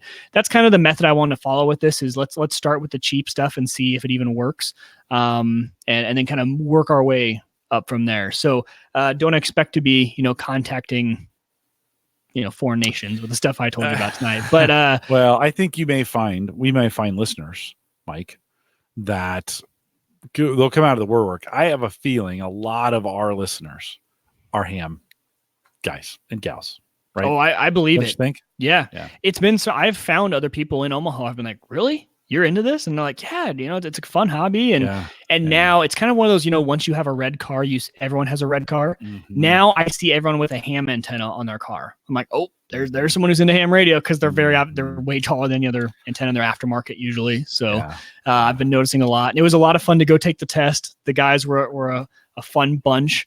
Because it's the local ham club here in Omaha, the Exarban Club. So they put on the test. They volunteered to put it on. And another word of warning, if you are getting into ham radio, there is just, you you can find pretty much anything on ham radio. So these a lot of conspiracy theorists out there. Yeah. A lot of very either right or left wing wanting to talk about politics, and so there are some very interesting listens. If you want to, find a night and just kind of listen to these guys just chat, it's a lot of fun. But if you don't like what they're talking about, there's plenty of other frequencies you can tune to and listen to other people talk. Andrew says someone honked at me the other day, and when I looked around, sure enough, it was another ham. Oh, so Andrew, I'm guessing you have I haven't been reading the chat, but I'm guessing you have a mobile unit in your rig as well. I think he is in for sure. Well, maybe Andrew can be my Elmer. So in ham radio, an Elmer is a person who's kind of like a wise, been through the works, knows a lot about it, and they help the young guys kind of get into it. So Andrew, if I have some questions, I'll hit you up. Yeah, Andrew's right though. It is a rule of thumb. You're not supposed to talk about religion, politics. You cannot use any bad language. That being said, there are certain nets around where that's just their thing, and they all know it's their thing. And that group of people, they just they're okay with it within themselves. But you're right. Especially if I'm hopping on a net that I don't know it, or a repeater I don't know anyone, you're not supposed to talk about that kind of stuff. I'll have to have you should think about a title for this show that gets ham in the title, like the way it's supposed to be done. And so any work is, because most of what we did here tonight is yours. So do me a favor, think about a title for the show. How would you put it for good SEO so people will pick it up, and what would be a good title? And just throw it in the show notes for me, and at the top of the show notes, and I'll add it in tomorrow when we post the show. Mike's super cool. I think we'll probably hear a lot more. I think there's more people out there who do ham than we realize that listen to the show. And I think you're going to get a lot of emails or a lot of, connections. What do you think? So if you want people to connect with you for ham related stuff, how do you want them to do that? 2 ways. Twitter's totally fine. So at Uyghur Tech, you see it in WIEGER Tech, or if it, you can actually go to the new email that I set up, which is Mike at W0EGR.com. You can send an email there, and I'm checking it there. So either way, Twitter or email. Email is probably the easiest. And then, but to be honest, in a few days, whenever my license hits, I'll be on QRZ. And if you're a ham person, you know what QRZ is. So you can go on my QRZ page, and I'll have all my links to everything, and I'll have my email out there. So just look me up on QRZ, and hopefully my license hits the database here soon, and I'll be up there. Cool. Ron says he's working a 40-meter band last month with his Elmer. Nice. It was fun. And then Andrew, I love this. This made me smile. Home Gadget Geeks plus ham equals barbecue. And then Ron also said that he wants to get his general so he can work D-Star. So that's one thing in the future I'd love to have another, because there are so many modes. We covered all analog. Everything we talked about tonight was analog. We didn't even mention another analog, which is CW, Morse code. But there are a million digital modes now that people operate on over the ham radio frequencies. So you're actually sending digital messages. So it's actually using your computer in conjunction with your radio to send out digital style messages, and people can have talk groups, and it's a much different style, very complicated, but that's something, ham radio HGG round 2 will hopefully be around more of the different modes they can get into, digital, how do you use your computer with ham radio, and how all of that interacts, maybe a little CW, some international Morse code, and really the fun side as you dive into the more of the technical stuff of ham radio. Cool. Well, Will, if you want to get involved with Mike on this, contact him. I'm sure this will show up like grilling and barbecue. I'm sure this is going to show up on the show more than once, and we'll look forward to your comments, your suggestions, your ideas. If you want to write something, Mike's got this blog, but we'll throw it on the averageguy.tv as well. I mentioned that early in the show. If you're interested in writing something, blog post, whatever, you just want to put something out there, I'm welcome. I'd take them again. If you want to do that again, Jim at the averageguy.tv. If you're thinking you got something to say and you'd like to post it. Oh, the picture came back for the International Space Station. So, did it? Yeah, this is pretty cool. This has been one of my favorite. I did a little hack this weekend where you go into developer mode on your Fire tablet and set it to developer equals yes or whatever it is, and then the screen always stays on, so it never goes off. There's a setting there, so I leave this app for the International Space Station open, and so I'm always tracking where that thing is, and there's a little picture on it, so it's pretty cool. ISS HD Live is what it's called. Oh, it's a website, not an app, or it is an app. No, it's an app. Okay. Yeah. If you are a ham radio operator, actually, I think it's the 1st through the 7th of August. The International Space Station is actually transmitting television over the amateur bands. And I'm not sure, again, I'm new to all this, so I don't know how all that works, but I know that right now they are sending out that signal. So if you have the ability to receive that TV signal on the amateur band, you can actually pick it up. International Space Station is getting ready to fly over Australia right now. It's so crazy to watch this sometimes. It's just, that's moving at 17,500 miles an hour. Well, right? that's what I was, when I clicked on International Space Station in my tracker app and I went to passes, like how many times is it going to pass? I'm like, whoa, there's no way it's going to pass that many times. Really? And I'm like, yeah, this thing's cooking. Yeah. I had no idea it was moving that fast. Slow scan TV. Thank you, Ron. I couldn't think of the term. Slow scan TV. Yep. Yeah. No. Super cool. All right. I guess with that, we'll maybe call it an evening. If you've got some ideas, things you want to hear us talk about over the next couple of weeks, we've got some pretty cool stuff coming up. Next week, I should probably verify. I am pumped for next week. Yeah. Next week, Erin Lawrence comes on. She's here. And we are going to talk about this van. I saw pictures of it. She was doing a review of something in the van. I forget what it was now. And you could see the van. And I was like, there's the van. And so she has kind of completely converted one of these box vans into a travel trailer for them. And it's completely high tech in a lot of ways. So Erin's going to come on next week and be hanging out with us and talking about some of the technology she put in there. The week after that, Podcast Movement, I'm going to be down in Orlando. If you're a listener and you're going to attend Podcast Movement, I'd love to meet you there. Or if you live in Orlando, love to meet you there. 12th, 13th, 14th, 15th, 16th, something like that. That week, we are in Orlando, or I'm in Orlando, hanging out at the Rosen Hotel in Orlando most of the week. And then the 22nd, this could be good too. Cody Wheat is going to join us. Talk about alcohol and tech. He's working for a company that's got this weird tech angle on the business.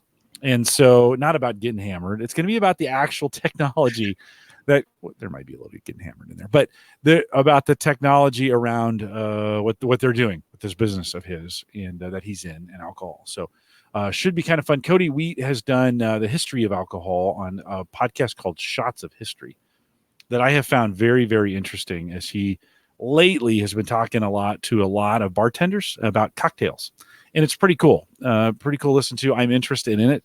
And so Cody Wheat will be here in a couple weeks to talk about that. I've been pursuing him for a while, and he was like, I don't really have much to say. And then he changed jobs and he's like, I got something to say.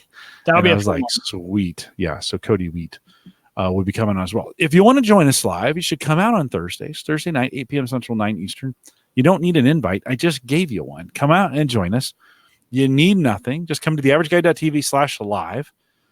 Click on the link. Join us in here. We got a bunch. I want to thank everybody who came out tonight to get that done. Good to see you guys. It's always great to have you in chat and always great to have you around. A couple reminders kind of before we go. I have no idea actually what happened to my reminders. Where did they go? There they are. Okay. A couple reminders. I do them every week. I don't know why I need notes for this, but I don't know. I'm still kind of hooked on. Thank our Patreon subscribers. It's the beginning of the month, and so I always get your gifts to the network. Helpful when purchasing things like SSD drives and lights and hard drives and microphones and some of those kinds of things. Bandwidth. We've been doing this new Otter.ai that I'm paying for now, which is cool. $10 a month to get automatic transcriptions, and that service just keeps getting better. And so that allows me to buy those things and make them available to you. If you head out to the show notes, theaverageguy.tv/HGG411, I think as early as 408 or 409, we started putting the transcripts in. So you want to go out and see those, breaks them down by Mike and by me, and you can search for them. Super cool. They're available out there. And thanks to our Patreon subscribers. Join us in Discord, theaverageguy.tv/Discord, on Facebook, theaverageguy.tv/Facebook. Do you see the pattern there? Okay. If you can contact me on the show, Jim at theaverageguy.tv if you want to. I'm at Jay Collison at Uyghur Tech if you want to follow us both on Twitter. Oh, I changed my Instagram handle. Do you do a lot of Instagram, don't you, Mike? Yeah, I love Instagram. What's your handle on Instagram? Mike Uyghur. Just Mike Uyghur? Yep. Super great. Wow. Yeah. I tried to get that on Twitter, and for some reason I think I had it in a while and then I switched and I can't get it back. Wow. It sucks. No one has it, but I can't get it back. Oh, so I was Jake. No, I think it was Jim T. Collison. I hated it. Then I switched it to, I like the real JC. That's kind of what I've been going by. Couldn't get that one either. Somebody had that. So now I'm the real old JC. Works perfectly. So if you want to follow me on Instagram, I almost post nothing on Instagram. You've got to start trolling the real JC. The real old. Comment on all the real JC's stuff. You're the real old JC. I am the real old JC as well. And so if you want to follow us out there, you can do that as well. We mentioned Christian and Maple Grove Partners. If you want secure, reliable, high-speed hosting from people that you know and you trust, of course, that's Christian. MapleGrovePartners.com. Mike just did it. Plans as little as $10. $5 for email if you want to get that done as well. $15 a month. And some of the best service you will ever get in the history of service. Yes. Is that Christian Johnson? Yeah. Yeah, he does well on that as well. And then don't forget, you can download our app, homegadgetgeeks.com, Android, iPhone. Get it on your devices. Just have it available, just in case in that emergency, like ham radio. You never know when you're going to be somewhere and it's going to be an emergency and you can't. It's Thursday night and you have to listen to Home Gadget Geeks. Download the freaking app and have it available for you. HomeGadgetGeeks.com. Thank our Patreon subscribers who make that available for you. Tony Rayner, by the way, has been pimping the Home Gadget Geek shirt, which I never took down. I said I was going to at the beginning of the year. I never took it down. It is the averageguy.tv/swag. So if maybe you missed that and you're like, oh, I missed it. Addie Salcido set that up for us, and those shirts are available. I'll leave it out there if you want to go pick it up. I've been sporting a long sleeve tonight. I've been kind of getting into long sleeve. It's a nice evening. It's cool down here. We've been thinking about maybe a Home Gadget Geeks long sleeve. I got to get that done. But head out to theaverageguy.tv/swag. Tony, thanks for your tweets. He is super supportive in the Twitterverse. Yeah. I don't know how he finds the time to do it all, just to be honest. Like, holy, do you set those up, Tony? Or is there a schedule? Or you have to be on some fantastic vacations lately that I've been loving seeing him, the pictures of. He has been doing that as well. We got to buy. This is the first week, Mike. We got a box of HelloFresh, and it was short of the HelloFresh part. So and it was. Box? What do you mean? Well, not completely empty. It had 2 of the 3 meals. Somebody just missed the first time in how many years? I mean, you've been doing this for almost a year and some change. Not too bad. No. So what did they do though? They refunded us. Okay. I don't think the whole thing. I think they gave us a partial credit. So the next month they divide it by 3 and whatever. They give us some credit for it. It's pretty awesome. The meat was in there, just the bag was gone. Wasn't there. I'm sure somebody just missed it. It's on the they're putting these things, custom building your box for you as they go along. And but it has continued to be a really cool. Oh, I should have brought it down. I bought I've been roasting corn on the grill, and then I decorn it, or I don't know if that's what you call it, but decob it. No, what do you call it when you cut the corn off the cob? Is there a name for that? I know taking the stuff off is dehusking it, but I've already done that. Yeah, the husk is gone. Anyways, sounds good. Pampered Chef has a tool. We should know this. Yeah, exactly. We should. That's true. Yeah. I think we're gonna have to turn in our Nebraska cards. Turn in your Nebraska card, Mike. They're taking us over to Iowa. They're like, get out of here. Yeah. It's a tool that you can just run it down the husk or run it down the cob, and it just pops all the kernels right off for you. I got that for $12 from Pampered Chef. I was pretty excited. Those are worth it. Yeah. Andrew said it's called cutting the corn off the cob. I thought maybe there was like a D. There probably is. There's probably a D word associated with D something, but yes, cutting the corn. It was kind of messy cutting the corn. I take it, I cut it off, and then it goes into a cast iron skillet, add some butter and some bacon, and then you let that cook until all the kernels separate. And oh my God, dude, it is so great. You can add whatever spices you want to it, and it is so great on everything. So I should probably just eat like a bowl of that by itself. Yes, that would be grill up a little steak with it, a little steak and corn. Yeah, you're in Nebraska for sure. We are live every Thursday. Oh, by the way, I got some new coupon codes for HelloFresh. This is where I was going with that before I got distracted with corn on the cob. I have 3 new a week free. It's like worth $60. You can get your first week free on HelloFresh. No obligation. You can cancel anytime. You can delay them if you want. It really gets you a big box. It's free. No, listen, I don't make anything off this. I'm not trying to sell it to you. It's just been life-changing for me. So if you're maybe my age, or younger, don't have a lot of kids. This is where it works out really well. And you're always struggling. Like, what are we going to do for dinner? I don't know. Let's go out. Well, you can do so much better.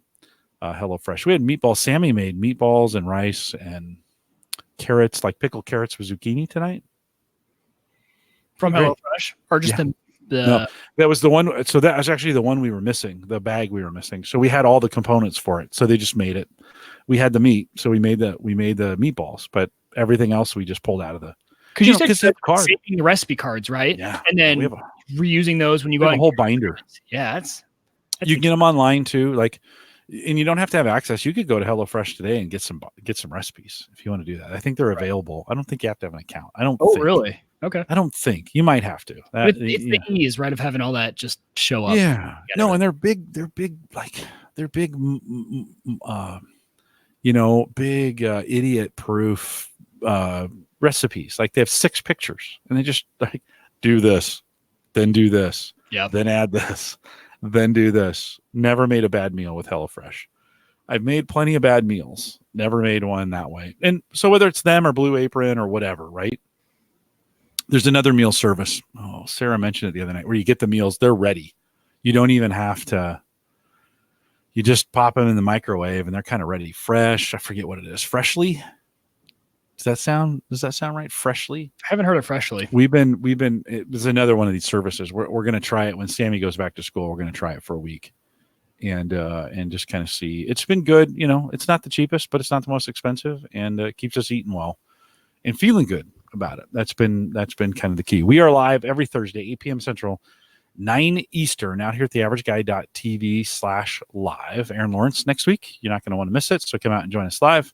We'll see you next week. If you're listening if you're in the live, what is this thing? If you're listening live, I had way too much of that beer.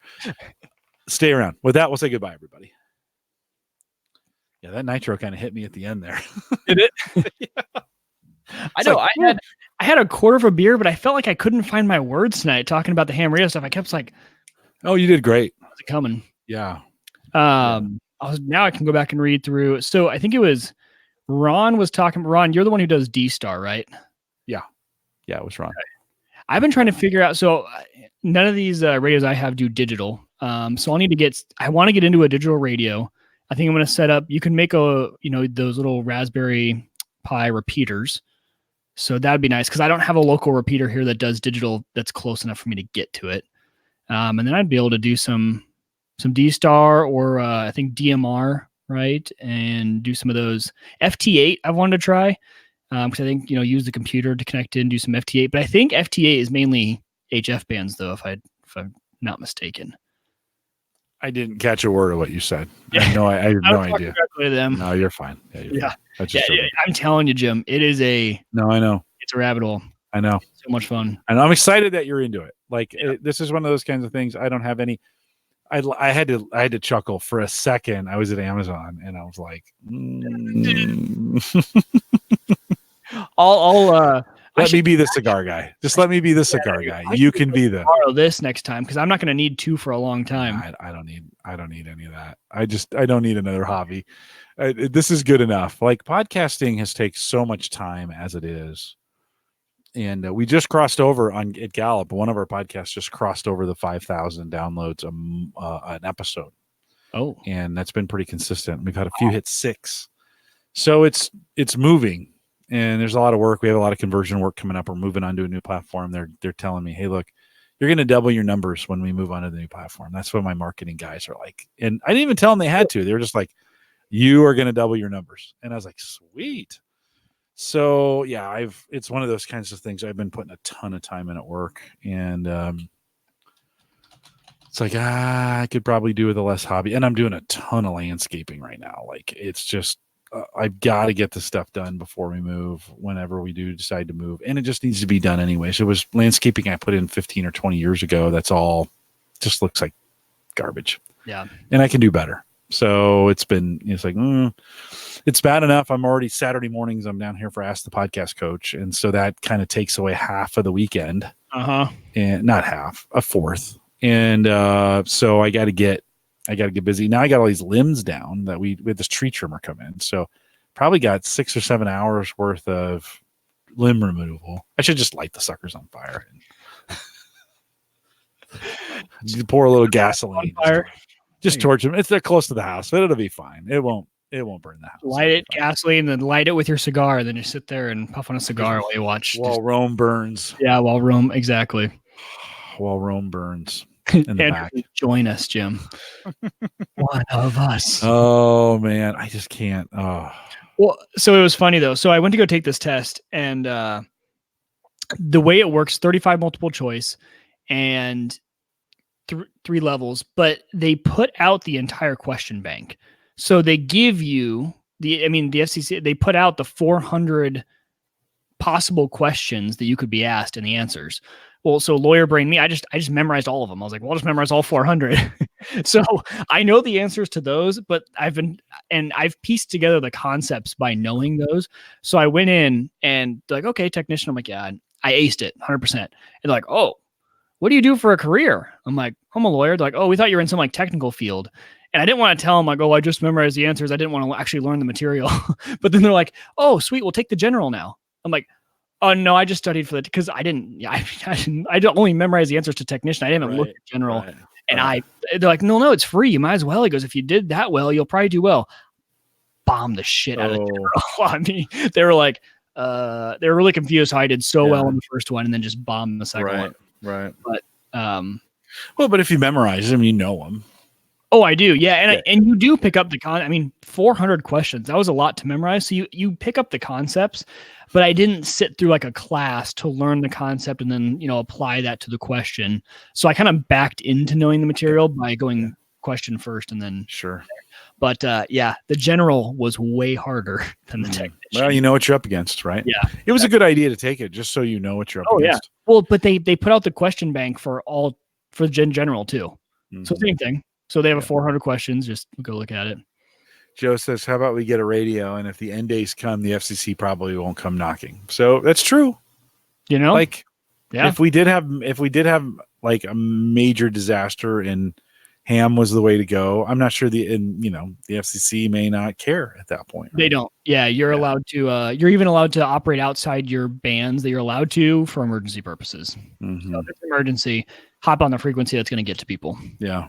It's been cool. The Exarban Radio Club, they got a big grant from the city because during the tornadoes of Jim, what year? 73. Probably. I thought it was maybe. Did we have them in the 80s again? Maybe. Probably 73. Anyway, they got a big grant because they were they were the communications in Omaha during those tornadoes. So they got, I think maybe it was $25,000. And then the local TV stations here allowed them to put up repeaters on the TV station antennas. So that's why we have so many good repeaters around here, is because a lot of that stuff is up on our local TV station channels. And then it's actually so funny. There's a repeater, Jim, right by you that I cannot pick up from my house, but I can pick up way across the river in Council Bluffs because they have it up on the bluffs and it's that much higher. Mm-hmm. I think between you and me, Omaha kind of goes up and then comes back down into Bellevue. And so I can pick it up in my car when I'm over on Dodge, but not in my house. 75, by the way. May 6th of 1975. Yeah, that was the big one. They've had a few. 1913.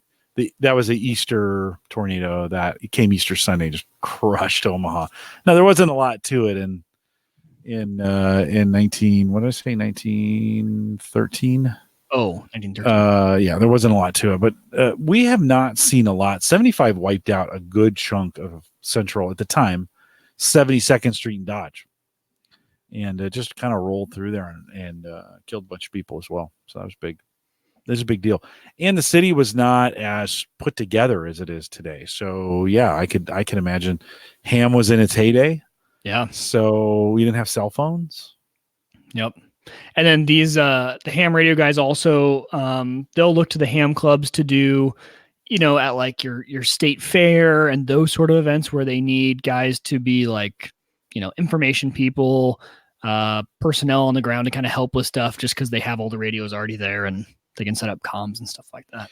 So my neighbor growing up in San Jose, my neighbor across the street and over one was a big ham guy, and he had a gigantic antenna out in his backyard. Gigantic. So we always used to walk by on the way home from school, and I looked at it every day. I was like, wow, that's really cool. Wonder what that's like.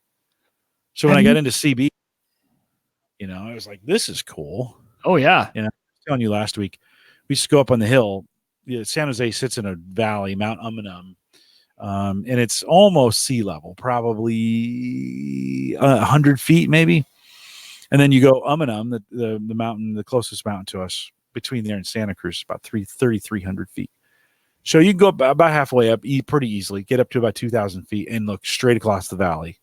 And we would go up there with the CBs and see how far we could shoot those things out to just see how far they would go. Yeah, 15, 20. Okay. On a good night, I think we could get.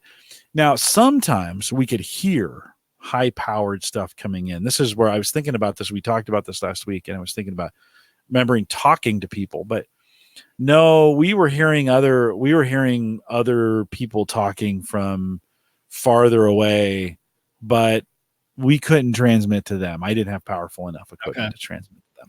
We could pick them up. They were powerful enough we could hear them. And I thought I remember like Northern California stuff, where we're talking, maybe 200 miles away.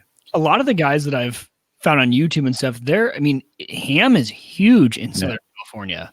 Like radio in general. I don't know what it is about that part of California. Maybe it's the mountains. You got a really good terrain for it. You've also got the sea right there. So a lot of, sea vessels use VHF radios. So we didn't even get into the fact that, like the radios you get from Cabela's, like the 1 through 24 channels, those use FRS, the family radio service, which is for bands that you don't need a license. And, you can use these on those frequencies as well.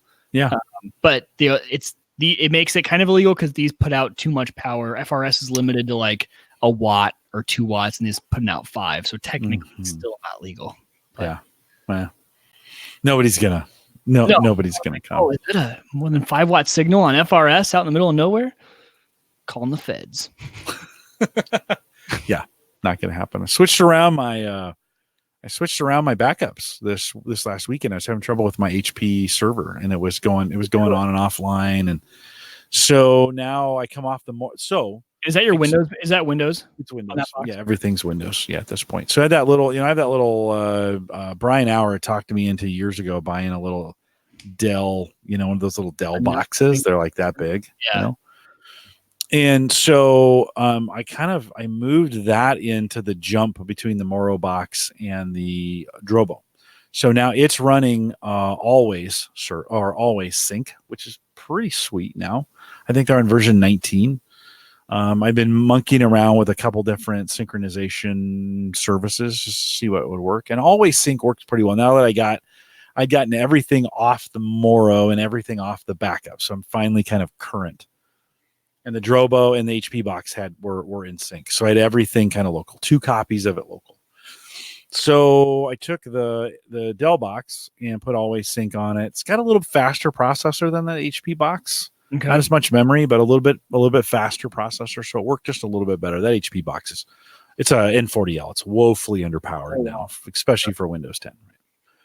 And so then did always sync between the Moro box and Drobo, and that synced up super fast because it was everything was there. And then did a sync between the Drobo and that HP box, which I kind of got working again, but it's unreliable. So it's like, well, okay, that's my second copy for now. So I'm just going to leave it there. Picked up another copy of StableBit Drive Pool. By the way, if you have a code, put that in at their website. You can buy another copy for $15. It's the slickest damn thing I've ever seen. Like, it's crazy. Yeah. So normally it's $30, but if you have a code, go there, say, "Oh, I've got the code." Put the code in. They'll let you for $15. You can buy another instance on that code, which is so 2 instead of 1. So those guys at StableBit are rocking it for sure. So I have 4. I own 4 copies of StableBit. Got them on the miners, and then I've got them on the 2 boxes. And which it works out really well. The best part about StableBit, I think, is the email notification when a drive goes down. That's the best for me. Actually, for on the burst coin side, right? Yeah. Yeah. When a drive goes down, and now I want to know. I moved some things around where now I've got a IO safe on the Dell box on the Dell Mini, and I want to know if that thing goes offline. Like that's storing a backup of my PCs in a fireproof box. Right. If it goes down, I want to know, right? And so it sends you an email if that happens. So that's well worth the $15 to get another copy. So move that. The backup had been going Moro HP box Drobo, and now it's going Moro box Drobo HP box, and gives me a good solid 2 copies just in case. So if the Drobo motherboard takes crap, okay, I'm good. I've got everything local on the HP box. HP box stopped working. I got everything on the Drobo. If I had a major catastrophe and the whole place burned down, I've got everything on Backblaze. So yeah, it's a good system. Yeah. Because I've regretted that because I only have 1 copy locally, and if that goes down, I have to pull it back from offline, which takes a while. It does. Took me 3 or 4 months to do it under my cap. Yeah, I'm still paying for unlimited, but I blow past that. We just got bumped to 200 down, so we were 100. I was 110. Yeah, and I got a notification from Cox. They're like, congratulations, you get your twice the download now. And so I'm 210. Now you should check. You should check your bandwidth. See, you might have gotten automatically upgraded. They're trying to compete, right? So CenturyLink is going after them. Yeah. Well, and I think AT&T is coming to our space too. Let's see here. Yeah, pretty sweet to like all of a sudden just boom. And I don't think they won't keep advertising Gigablast, but it's like $30 or $40 more, and I'm like, I don't know if I need gig. I've thought the same thing where I would need still gig 10 up, and they only give you 30 up, which is like I can get that with the tier. Like, that's lame. Yeah, it's lame. I want synchronous gig, which AT&T is coming with apparently. Oh, well, see ya, Cox. Yeah, see ya. Yeah, see ya for sure. I would be gone. Still at 300 down, 30 up. Oh, that's right. You're on that tier. You're on the tier above me. Yeah. I was on 110. Okay. So now I'm 210. Doesn't do me. It's okay. 10 is enough for what I'm doing here. We had talked about self-hosting a lot of your own services, and I ran into a flaw in my self-hosting plan where how I self-host Bitward, my password manager, will work for some reason, blocked my domain. So now my password manager doesn't work at work because they think that my domain is spam. So I sent a ticket and I'm like, hey, if you guys could unblock this, that's just my personal domain. Yeah, they probably thought it was like they must be using, not Unraid, but PFSense. Something like They're like, Ron says, just wait till Google Fiber comes. I don't think we're going to get Google Fiber anytime soon. Still a thing, Ron? Are they still expanding fiber? Because it's been down in Kansas City since Kansas City was one of the first cities, or if not the first city that it was in. And my parents live in Kansas City, and they still have not expanded to their part of Kansas City. I mean, it's been there for years, and you think it would have been there for years, they would have actually been in the major. And my parents live in a major part of Kansas City, and they still can't get it. So it's interesting. Yeah, they've got it. Let's see.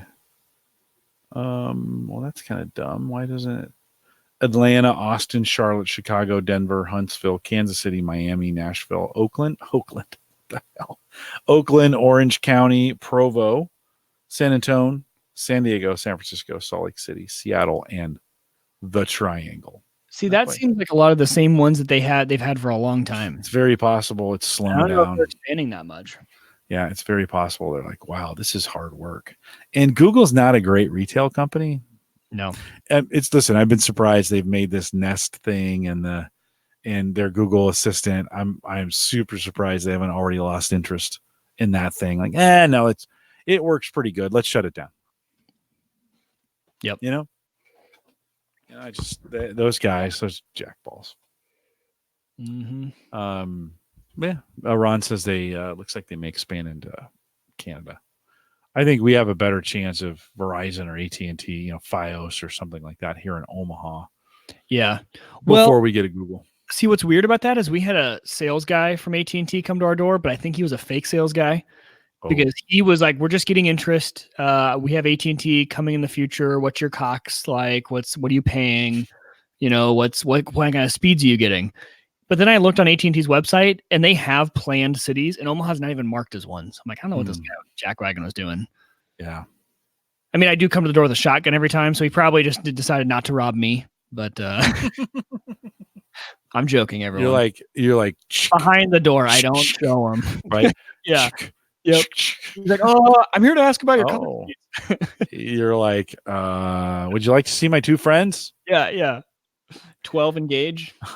Smith and Wesson. Smith and Wesson. Yeah. No. What's it? Alex? I haven't sneezed on a podcast in a while. You really have? Alex, where's the triangle? What is the triangle? He says, haven't seen much expansion in the triangle area since the initial notice they're coming. Like Detroit or something like that? No, not Detroit. I don't know. The triangle. Where? Google Fiber. Oh, Raleigh, Durham area of North Carolina, Alex says. I had no idea it was called the triangle. I didn't either. Oh, I wonder if someone's talking here. Gigabit internet for $70. I mean, that's tough to beat.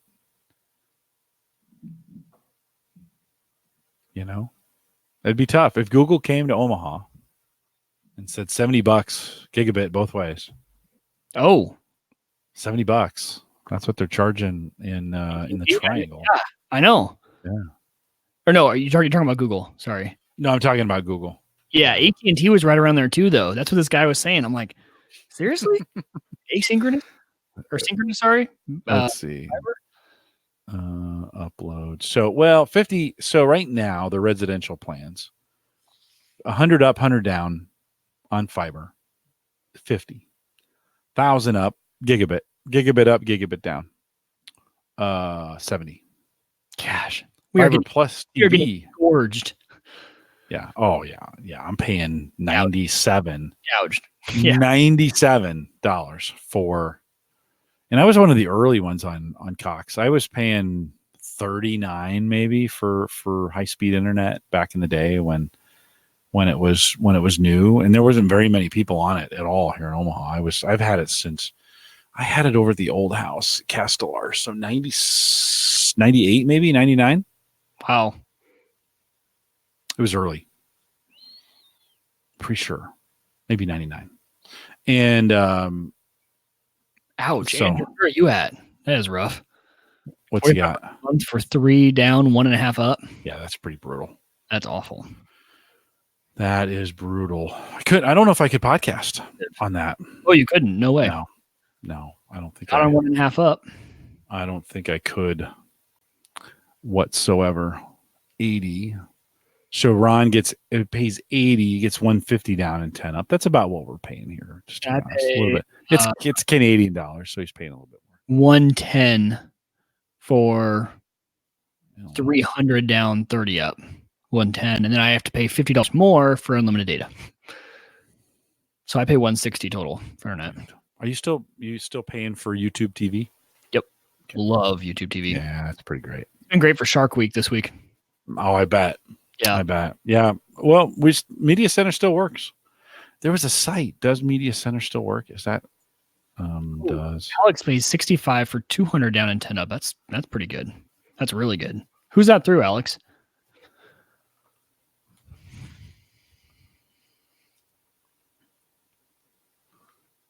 It was so funny. One of the podcasts I listened to Matt Geek Gab, and there was a Mac conference, and they traveled. They both went to the conference, and they live podcasted in front of an audience of their listeners.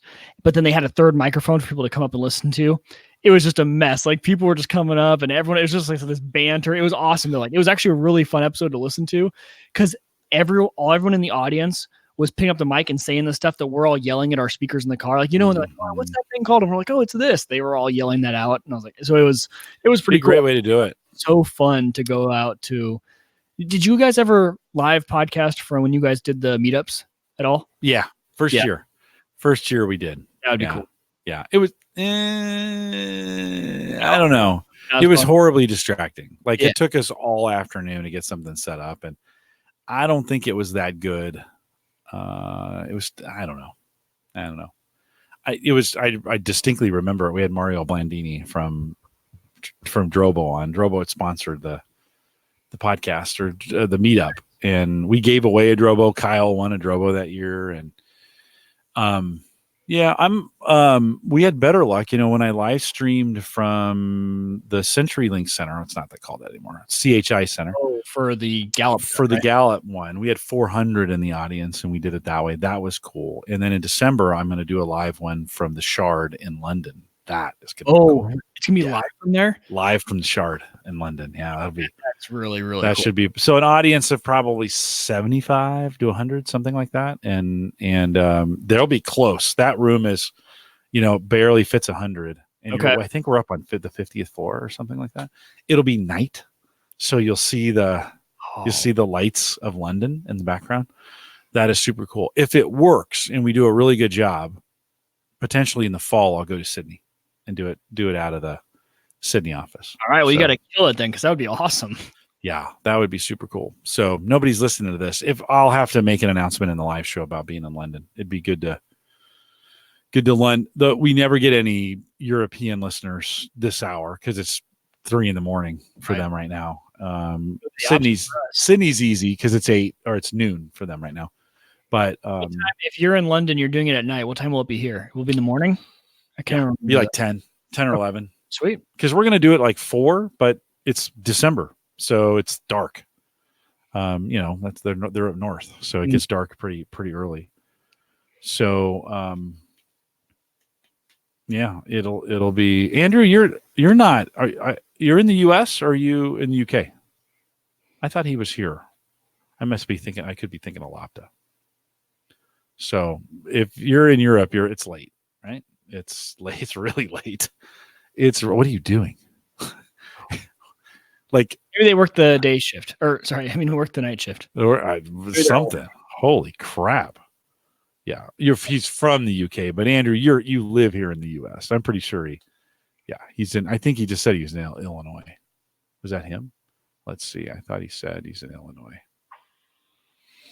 Oh, we got someone on here. Let's chat. Yeah. Oh, they just did the same thing I was talking in the US. Yeah. So he's here.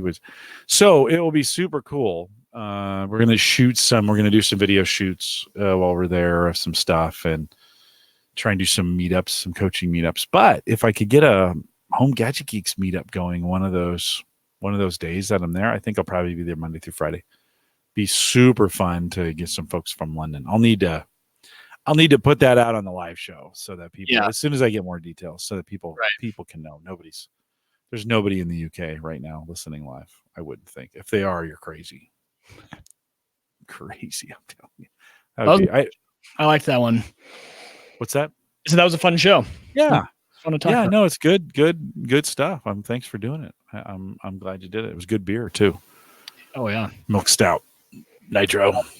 I love there's a little thing in the bottom. Oh, do all nitros have that? I think they do. Okay. I've always wondered. They do. It cracked nicely. Super great. I'm kind of anxious to get this in the box. As soon as we're done here, put this in the box and kind of track it and see how the box is doing. I'm pretty sure I calibrated it with the acrylic box, the acrylic How much was off when you first did it? A lot or a little? Well, the current hygrometer in there is saying like 67%. The bags, the Bovida bags, are supposed to keep it at 69%. And then this clocked in just under 70. So I'm within 3. I'm okay. I think I'm okay. I'm not going to, I might calibrate that other hygrometer that I have to just bump it up a little bit, or just okay. If it's at 67, it's okay. Yeah. If it's at 66, it's okay. Like, it's not the end of the world. You're not gonna, It's like crypto mining. Like if it's not perfect, like it could be better. No, and you're like, yeah, but I obsess about it. I was smoking cigars with a guy the other day. He goes, man, these are really well hydrated. And I was like, you can tell? And he was like, yes. And I'm like, sweet. So that was pretty great. I was like, because you just smoking a dry cigar is no good, you know. So I've never smoked a cigar. So what happens? they just don't taste very good. They're No. kind of just the flavor's not very good, and they're kind of wispy. Okay. You know, from what I hear, I don't know. I don't think the ash holds very very well, and Gotcha. I probably most people can't tell. Gotcha. You know, we were at Havana, and their selection's terrible. So I'm kind of glad they allow you to bring your own in. Are they expensive there too? Mm-hmm. Yeah, I figured. But every cigar shop is. Yeah. Like they're, I bought a Rocky Patel Connecticut, so 7-inch, 60 gauge, pretty robust. Not the most, but probably a medium to dark. $14. Ooh. And I think I got it for 12. I think they give it to me for 12. That on Thompson's is $6. You're doubling. Wow. Well, they have to. I mean, you can't markup on it. Look, I could buy a Jefferson's whiskey or a bourbon for $35, and I pay $8 for 2.5 ounces of it. Yeah. Well, I mean, that's just the nature. That's the nature of the beast. Yep. That's just what it's. Well, I didn't get a chance to get home last night, and so I was going to come home. I was out with another party, and I had 2 glasses of wine and some bourbon. And I'm like, okay, I'm not driving home. Like I need a little time. Yeah. So we walked over to Havana, and I spent an hour and a half, almost 2 hours, like just taking one of those down. Just settle down there, Jimbo. Yeah. Just don't be dumb. Take a notch down. Do not be dumb, and sobered up a little bit, and then made my way late, but made my way back home that way. But so yeah, it's been nice. I think if we go out west and do cigars, I'm not sure those places are going to let us bring, and they're going to be expensive because you're buying ambiance and filters, and Havana's kind of, it's an unusual place because they don't really care. Yeah, right. Yeah, those ones out west do or don't. Yeah, we'll have to check it out. Edward's got one that the 3 of us will meet at some point. Okay. We'll figure out how to pull that off. But yeah, so it's just easier. I talk about this all the time, and I was thinking like maybe I'm just getting a little carried away. Like you're doing ham, yeah, I'm doing smokes, and but I was looking at the last order I made. It was way back in January, and I still have cigars, and I've been sharing like there's no tomorrow. Like if you like thinking about the hobby sometimes more than actually doing the hobby. Yeah, right? yeah. I was like, I think I'm doing okay. I don't think I'm getting too carried away. So it's been fun to kind of mess with these things to get stuff just right. Those sort of little gadgets like that are always fun to add into a set. Well, because it makes that box totally useful now, right? Because you weren't really using that box, but now that you have that little gadget, you can actually use the box again. Yeah. Yeah. So, well, if it works, I'm kind of interested in seeing. I will, run it overnight and into tomorrow, and I'll just kind of run some stats. You can also run they have a day, week, month, where you can consolidate that data kind of into one. Since it's been out here, I'll probably clear the data here. I'll put it in, let it stabilize, clear the data out, and then so you can kind of see what your averages are over a long period of time as opposed to just like what it is right now. Yeah. Yep. So it'd be pretty cool. All right. I'm going to let you go. You hang tight for just 1 second. Yeah. Guys, if you're listening live, thanks for coming out tonight. Really good to have you guys in the chat room. I really enjoyed you guys tonight. So I appreciate you guys. Super fun. Thanks for coming out on a Thursday, and we'll do 412 next week. Big show next week. Aaron's coming on. It'll be great. We'll see you guys. 7-3. Yeah. What's that? 7-3. It's like signing off for now. Is that what you said?